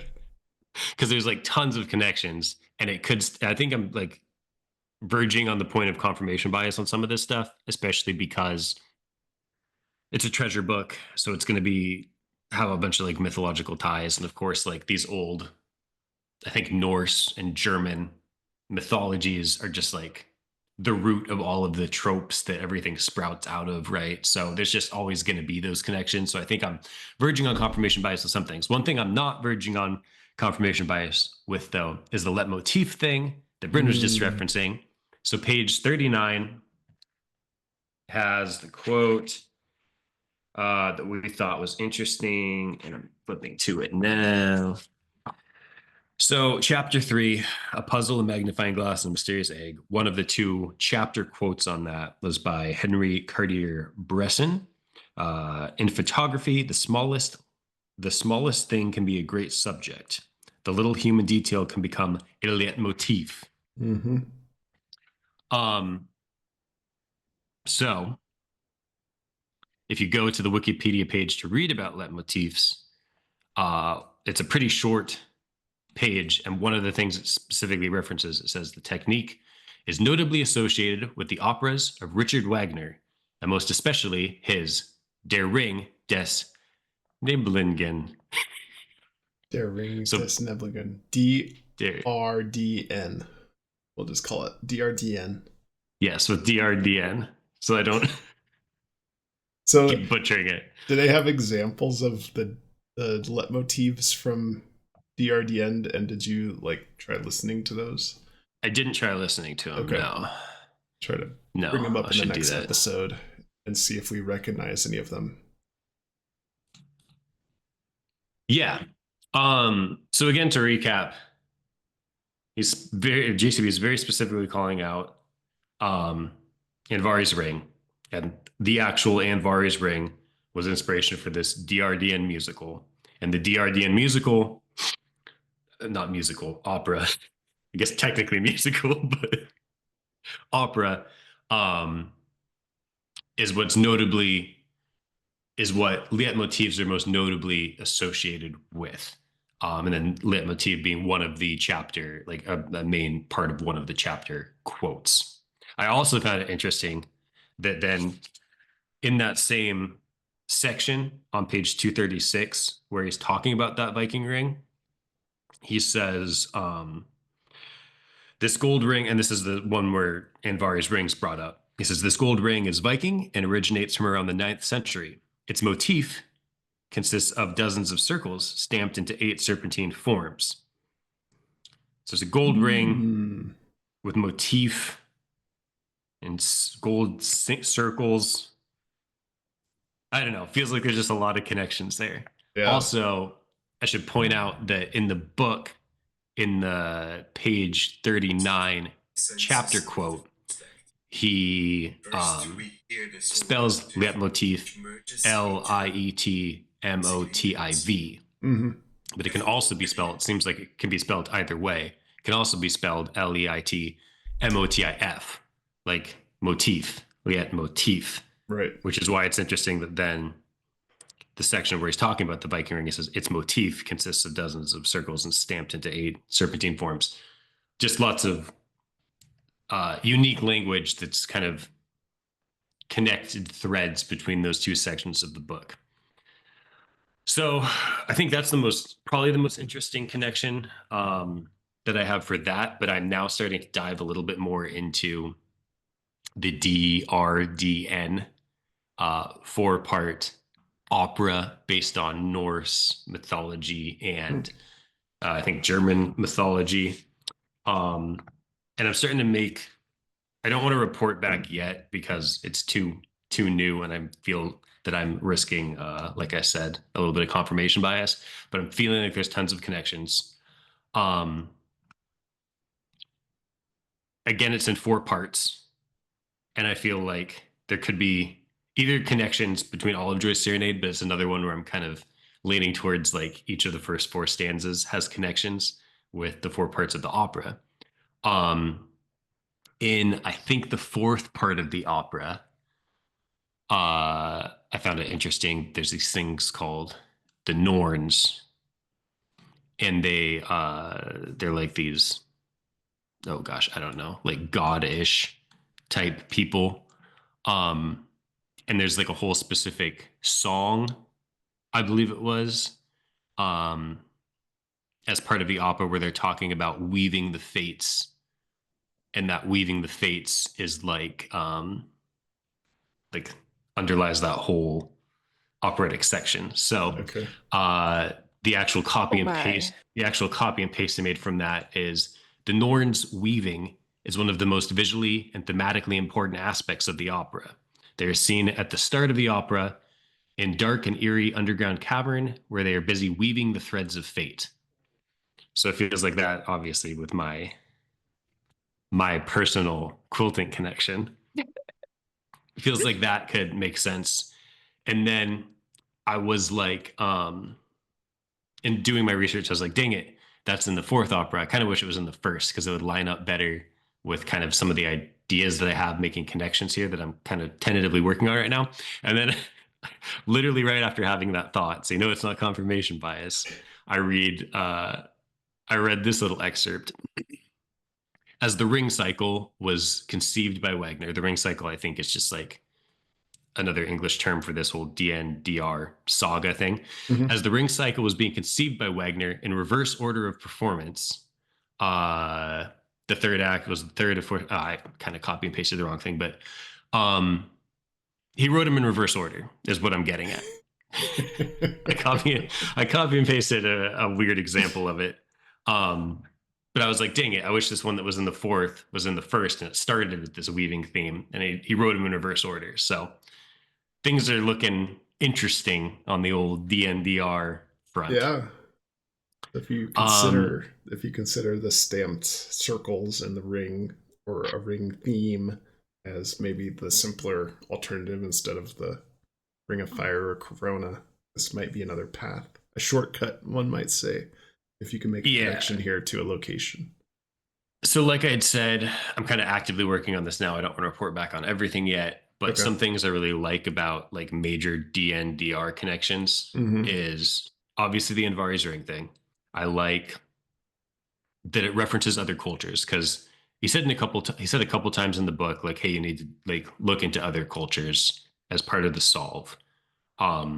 I know he said that during the Hopi section, and then also during the Greek section, where he's like, look into basically said, and what I think he said is look into mythology, not Greek mythology, essentially, like other mythologies. Then the weaving thing I really like. And in the first of the 4 that I'm starting to read through now, like the plot of the opera, one of the big plot points, and they have like paintings of it, is that there's this rainbow that the gods summon. They literally call it like a rainbow bridge, which I'm pretty sure is something that we've been looking at, like we found references to rainbow bridges because we had liked those rainbow bridge references as part of our Zork solve. Mm-hmm. So there's kind of that overlap. And the Appalachian footpath box starts with the Rainbow Trail as well. Mm-hmm. Yes. And then I think the last reason I really like it is because I've kind of talked about or alluded to the idea of like just not knowing how to calibrate, but also just not knowing where to start.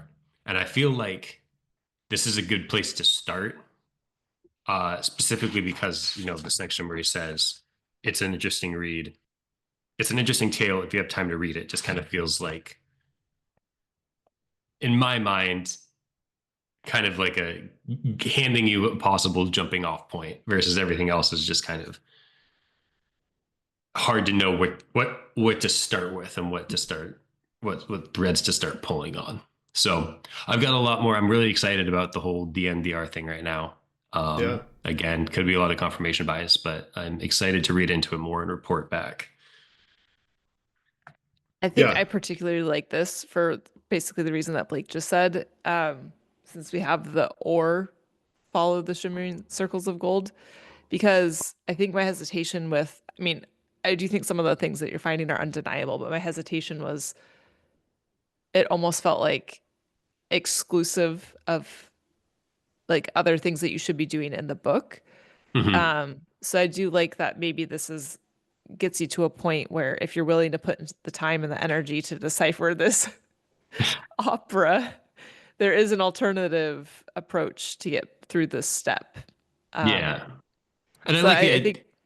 Sorry, I was just gonna say I like that you phrase it, get through this step, not like find the treasure. Because I do think it would make a lot more sense if this was like a parallel starting point to get you to like like you said, the first step. I don't think it would make sense for him to do like all this work and then also have this like shortcut that just gets you to the treasure. But I do like potentially like being another jumping off point. Yeah, I think it's kind of, we've reached a certain level of a specified location, and I think it's maybe like it says we've either found the X leads the way, or we use this technique to find what essentially is X, where's the treasure. Right. You have my like full vote of confidence. Keep going with this path. Yes.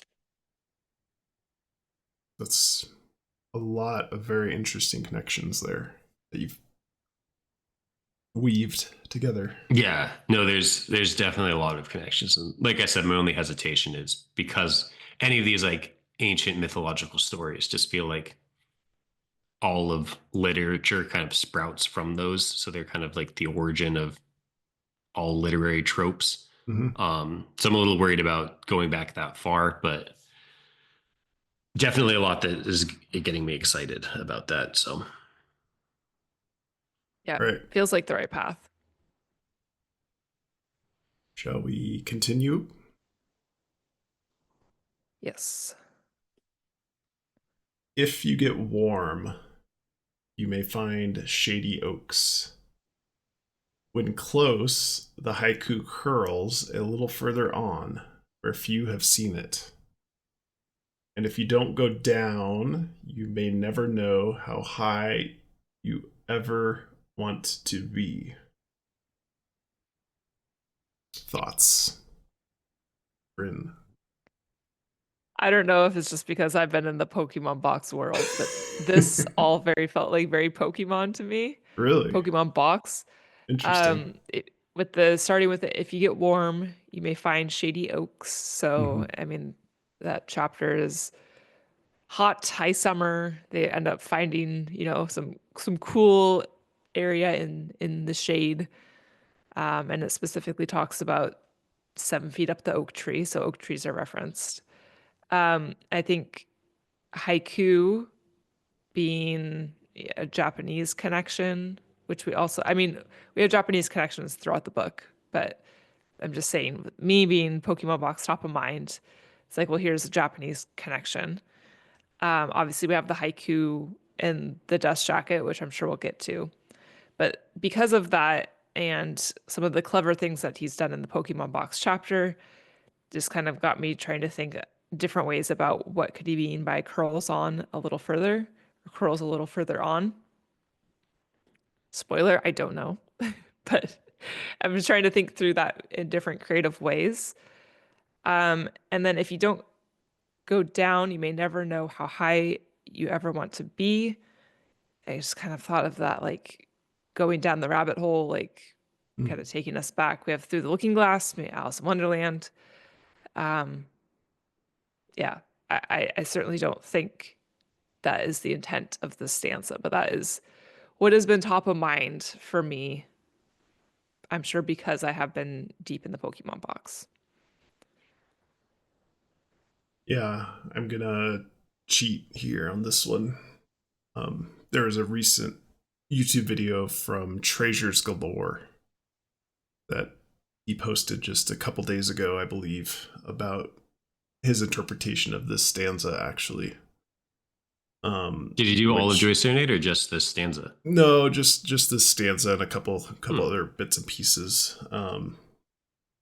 But his theory is that this is more boots on the ground level stuff, which I think I agree with based on his arguments. So I'll link that video, obviously. Treasures Galore is the channel. He took the if you get warm, meaning you're getting warmer to being on the right path, you may find shady oaks. So that's like a boots on the ground clue. And then when close, the haiku, which I think references the haiku in the book jacket cover. Quote unquote haiku. Yes, which reads, "Be solid, have grit, sparkle even as you pine. Here lies a joy divined." Here lies a joy divined. Divined. A joy divined. Joy divined. The haiku curls a little further on, meaning find the oaks. Now look for the clues. Boots on the ground for be solid, have grit, sparkle even as you pine. Here lies a joy divined, as being another part of that boots on the ground section. And then the other interesting thing that he posits is where if you have seen it, and if you don't go down, you may never know how high you ever want to be. Thinking about that statement and about the Shavin de Juntar, where you had to like lay on the ground to get a different perspective. He's saying that those are all boots on the ground clues that you have to look under, an overhang or something where you might find the treasure. So I've just basically leapt onto those coattails from the Treasures Galore approach and like that very much. And it fits nicely into your approach, Bryn, going from high level down to now we're boots on the ground. I'm attached to that pretty heavily right now. That's so funny because when I first read, my initial stance when I read Joy Serenade was if you get warm, like meaning that you're getting hotter, you're getting closer. And okay. I just have been so in Pokemon box that now that I came back to this, I just had like a totally different interpretation, which I totally think like this boots on the ground, what you're saying 100% makes sense. Right. And the phrasing of how high you ever want to be is a little bit odd. Yes. But I think that Jon, in the last few chapters, one of those sections we had talked about, talks about, the greatest joy in the introduction is doing this treasure hunt, sharing joy. And I think he says something about a high. It's his greatest high. His greatest high, yeah. So I think it's a reference to that. even though the phrasing is a little bit strange here. That's my guess as the reference. It's all checking out. I like that a lot. I also had I was really excited about my take on if you get warm, but it sounds like everyone else has already had that take. Mean that's why we're discussing it. Is let's not just, as I said, I'm attached to it now, so now I'm going to have confirmation bias. So let's hear some different approaches. I would like that. No, I'm saying it's the same approach. That's it. Yes. Oh, I'm saying that I thought if you get warm means like if you get hot or cold. Oh, okay. So we're all taking out the same way right now. Yes, everyone else said it before me. Something that was not my idea, but someone in the Discord or maybe Mailbag mentioned that the actual lines, when close to haiku, curls a little further on where few have seen it, is in itself a haiku. Oh, interesting. Oh, I was trying to count that out earlier, and I didn't. When close the haiku, curls a little further on where few have seen it. That's a 575. Okay, I started with the start if you get warm. Mm. And I guess kind of let it go after that. No, it's the second full sentence. Yeah. And it's also another, full sentence. It's a haiku, which I think there's a little evidence in its favor that it's not like spanning half of one sentence and half of another sentence. But when close, the haiku curls a little further on where few have seen it. Some more possible self references. Mm-hmm. Bryn, you mentioned all your Pokemon stuff and never mentioned Professor Oak, I don't think. Right? Oh, yeah. Yeah, that's true. It's like one of the first people you meet in the very first Pokemon game. It's Professor Oak. And Clement. Ultimately, I think my take is also a boots on the ground take. If it's direction at all. The only other note I had was that I found another one of these. I found a book called Beyond Haiku, Women Pilots Write Poetry. I think this is now off the top of my head because I closed the tab, but I think it is from 2021. But it includes some previously unpublished, I believe, Amelia Earhart poems. Okay. So I think it would be interesting because if they were like doing research on Amelia Earhart, they could have come across this this book, right? And then that would be some ties maybe between Amelia Earhart and haiku. And I think another reason I went down this track originally and had Amelia Earhart in my mind was possibly another way of interpreting and if you don't go down, you may never know how high you want to be. I think just something with aviation. That's another one I don't feel great about, but it was on it made its way onto my notes earlier, and I mostly forgot why now. But possible connections between haikus, Amelia Earhart, and some of the language from the poem there.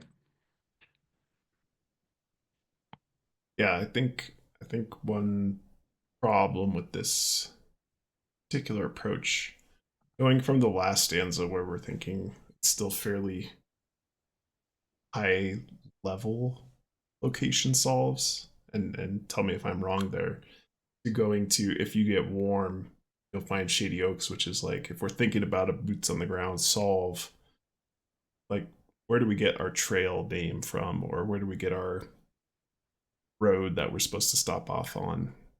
There seems like there's a gap there. Maybe these are a little bit out of order, but you're saying between the last stanza and this one? I'm saying between, yes, the last stanza and this one. So I think to me that seems like a logical jump. Okay, so you think all the clues that you derive from the book for finding the X, and X leads the way, that will give you enough granularity to point you to a trailhead or something that you can start on. I think based on the last stanza, you've already identified where X is. Okay. Or to a close enough degree to go out and like search to hopefully come across these oaks. These oaks. Okay. Yeah. So I think generally some key points from here. And again, I mean, this is all take it with the biggest grain of salt of all time, but it seems like the first couple of stanzas would give you like the general where to go. Mm-hmm. The third stanza is the see how far to go, and then can I kind of give you like directions. So you got like a distance and a direction, and then the fourth stanza is like the whole take your own path, blaze your own trail, or alternate path to get to this general area. Okay. And then now that you're at this general area, it's kind of turns into more boots on the ground. But I don't know. I don't know. I totally see what you're saying. That seems like a bit of a jump there. But I guess my rebuttal would be that until we figure something out, if you just don't know. Yeah. Yeah, it's really hard to talk. I said it before. It's really hard to talk through it when you don't have the solve to have the context with. Right. Any other points from this stanza that anybody wants to make? No. The sky smiles on you. Dancers are on the land. And if you stay to see the night, it will ignite with the flame of starlight.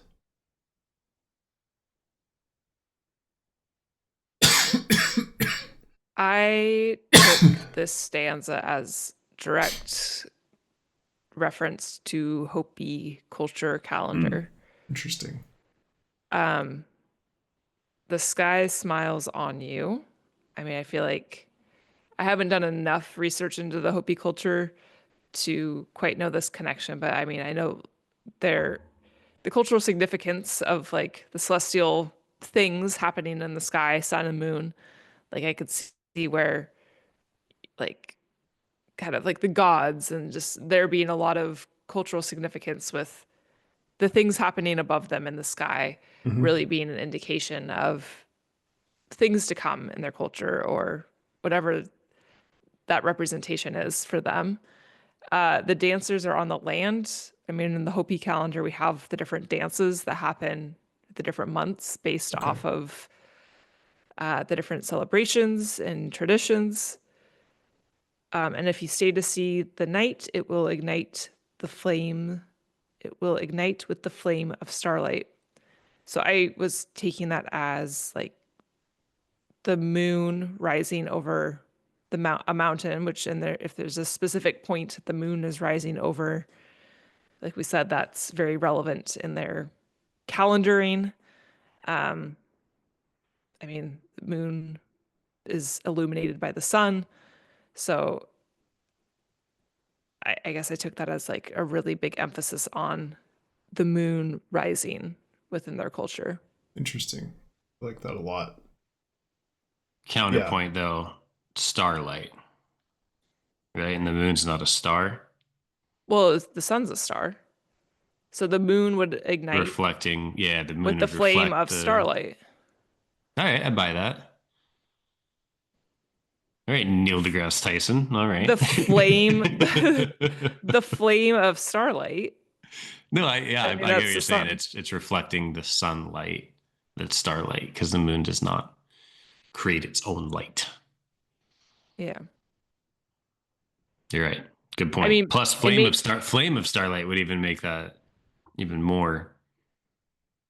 Yeah. All right. I like it. And maybe that's not the right interpretation of it, but I do think a lot of this still points to like the Hopi sun moon connection. Mm-hmm. Yeah, the Kachinas actually make a lot of sense for the sky smiling upon you. It's those little figurines that are associated with, different deities and the rain dancing, and there's hundreds of them.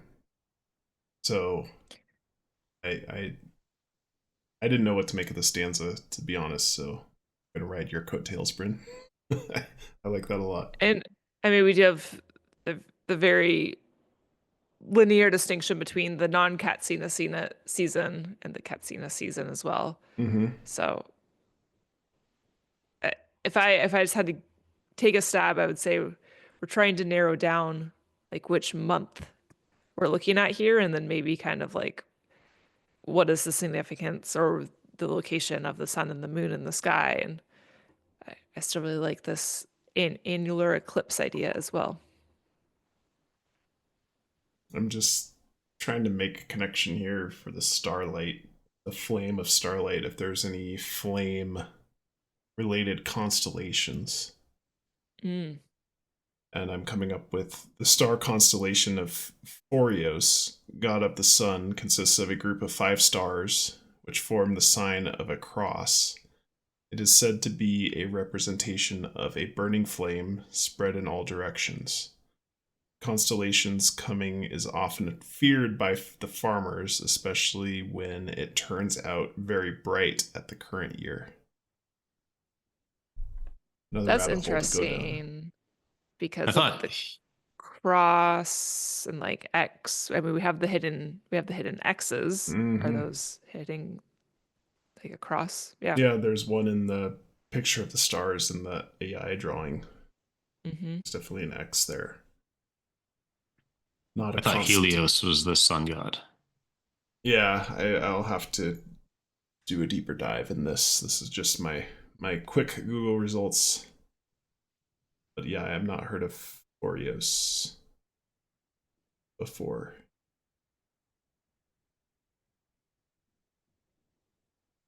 Right. Live research. Sorry about that. Yeah, dancers on the land. That would make sense as well. I always just think about the Art Smith dancers. I haven't made anything of that yet. Yeah. The only other thing that I was thinking kind of live here, because I hadn't really gone through the exercise of walking through the whole poem, is like linearly narrowing things down. But if you're already boots on the ground ish in the last stanza, and you're still boots on the ground in this stanza, then you kind of find it in the next stanza. I'm trying to think, and this would obviously, I'd have to think about something that's safe enough for him to hide it in this way. But the whole, and if you don't go down, you may never know how high you will ever want to be. And then the sky smiles on you kind of makes me think of like the Utah type cavern cave things. We like go down into it and then get to a spot where there's like a big opening in the ceiling and the sky would smile down on you. And then maybe like at night it would ignite with flames.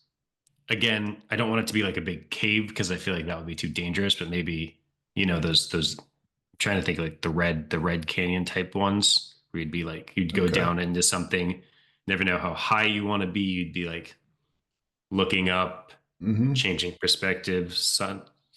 Yeah, sky smiling on you at that point. If there's like big hole in the top, seems like something like a geographical feature that would fit the description here. What if it were a canyon and you look up and it's like curved, like a smile, like an arc, like an arc? Interesting. Yeah. All right. Another real quick, another theory I started looking at in primarily stanza 5 and 6 was if the different language in Joy Serenade tied to each of the like AI type photos in the book. Because we have dancers on the land, which is kind of like those Art Smith dancers. What were my other obvious ones? The Hopi that Bryn pointed out is excellent. Yeah. Then you can take your own path where they were doing like the bushwhacking, and it's the one on the cover that's kind of green where they're bushwhacking their own path. The Shivora mind. I think it was that one. Yeah. And there was like 2 more that seemed like very obvious. So I started looking into that, but then they started kind of falling off a little bit more and getting a little more, I just stretch it a little bit more in my own mind. So I'm not sold on that, but it's another one of those theories where like the first few were like solid locks. And I got a little excited for a second.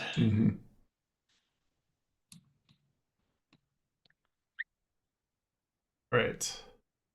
Continuing on. And if you spy others warming. Oh, sorry. I skipped a section.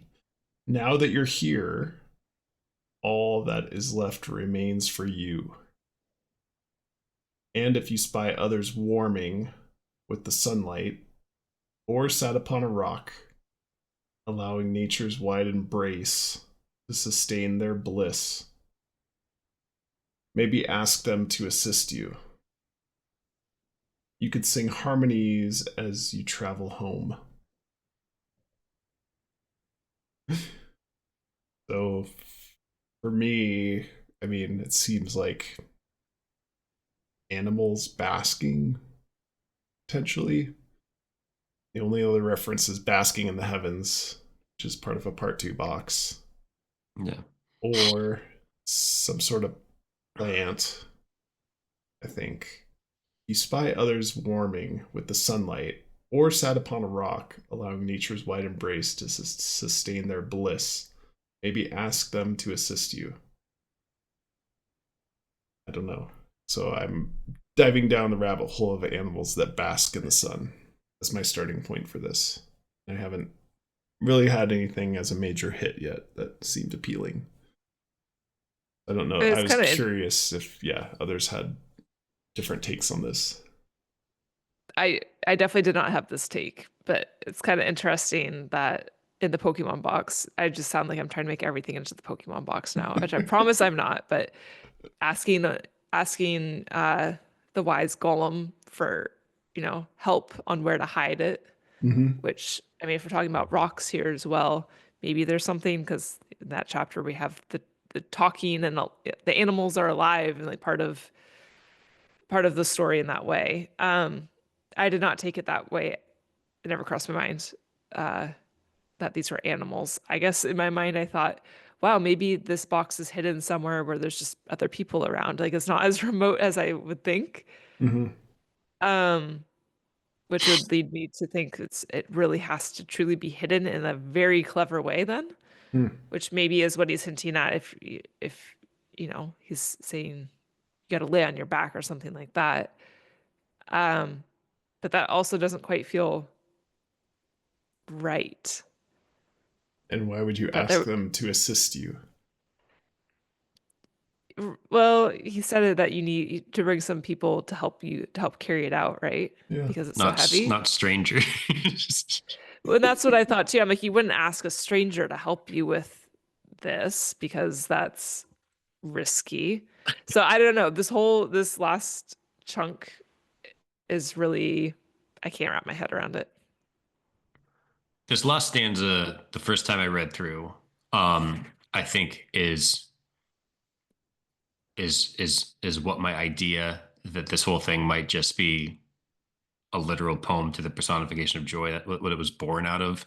Because the last one, just like if you read it as like someone who's struggled to find joy in their life and has kind of learned how to find joy, and you're writing it like a serenade to the personification of that joy, it just like reads pretty straightforward. Yeah. Which is kind of why I had that like little inkling in the back of my mind, like I think this is something more than just his send off poem to his theme of personifying joy. But the fact that he's ending on that is kind of, I didn't find much in there. I mean, it'd be hidden somewhere with, I'm guessing it's an animal that he's singing harmonies with. So you'd be looking for an area where there's an animal that sings melodies. A bird, probably. A cricketune. Yeah, I because the part that's thrown me off before, Cody, is now that you're here and all that is left remains for you.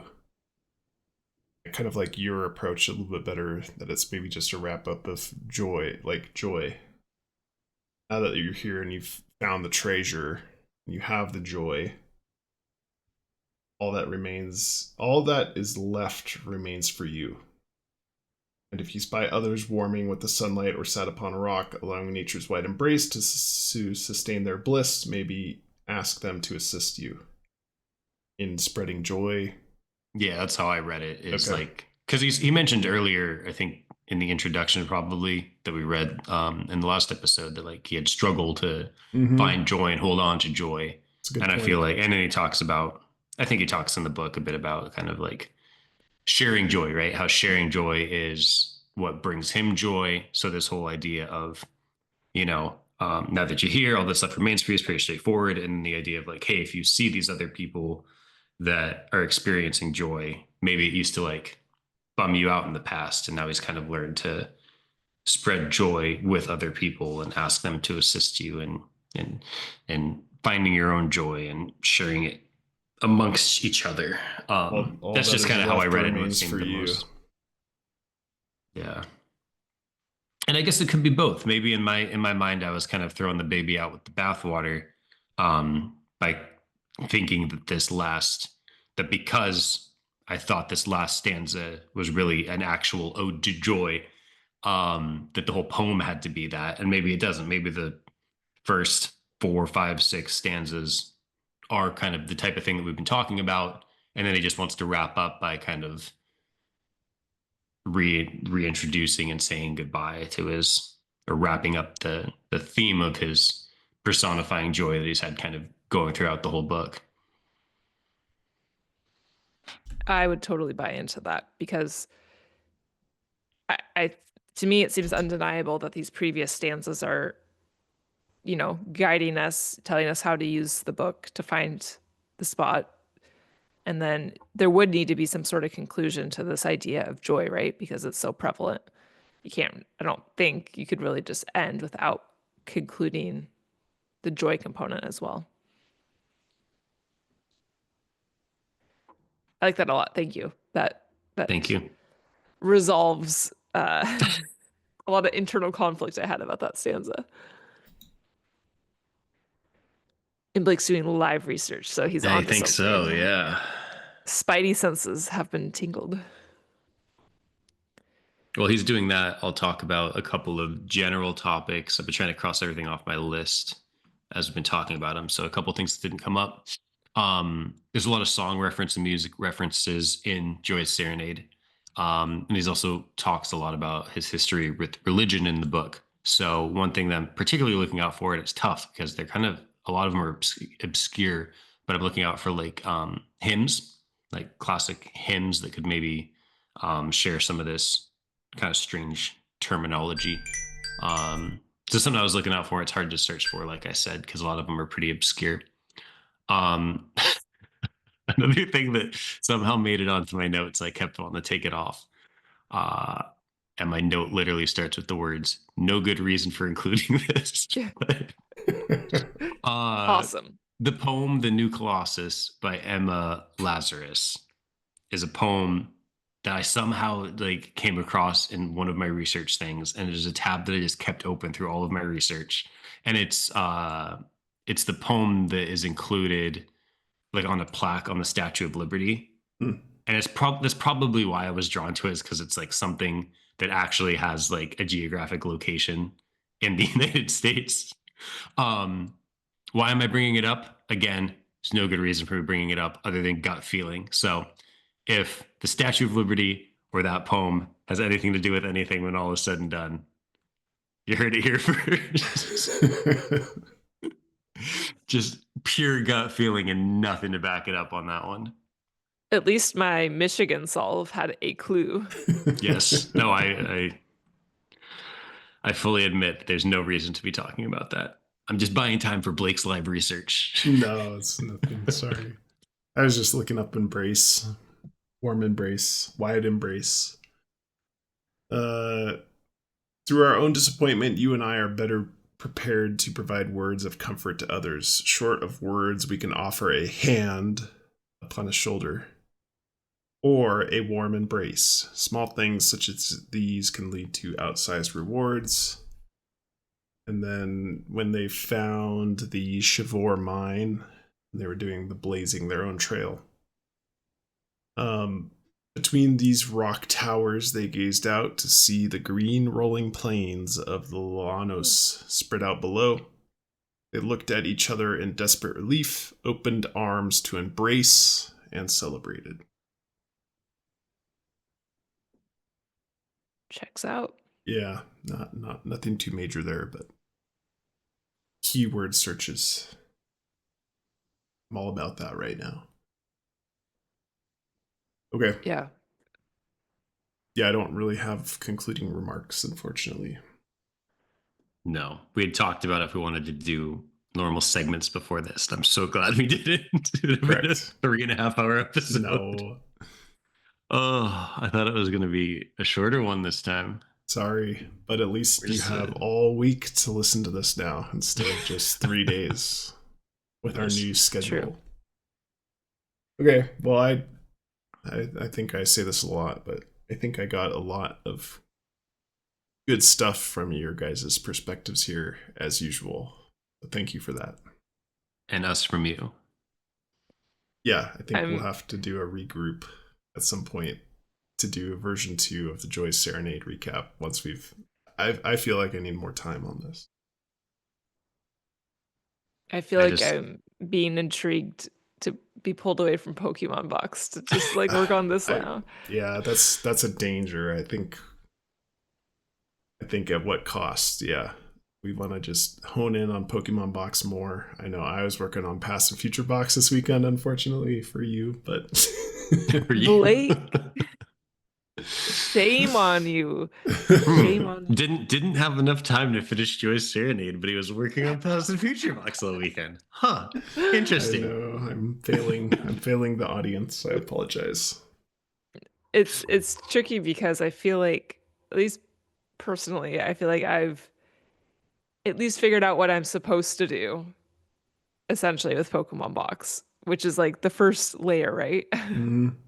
And I feel like I'm making some progress. So I don't want to pivot from that. But I also feel like we have some interesting things to really pursue here as well. I Mhm. guess the difference is the scale of this is just so much greater than the Pokemon Box. Right. So I'm going Right. to remind myself of that and stay the course for now. Yeah, I don't think the lion's share will be solved soon. I think we still have time. Yeah. I am curious for Cody to keep doing more opera research. Yes. I'm going to take the Shimmering Circles of Gold shortcut, and it's going to be solved real quick. Nice treasure inside hack. All right. All right. I'm logging off. Logging off. Thanks everybody for tuning in. We'll see you next Monday, unless there's riots in the streets. Have a good night.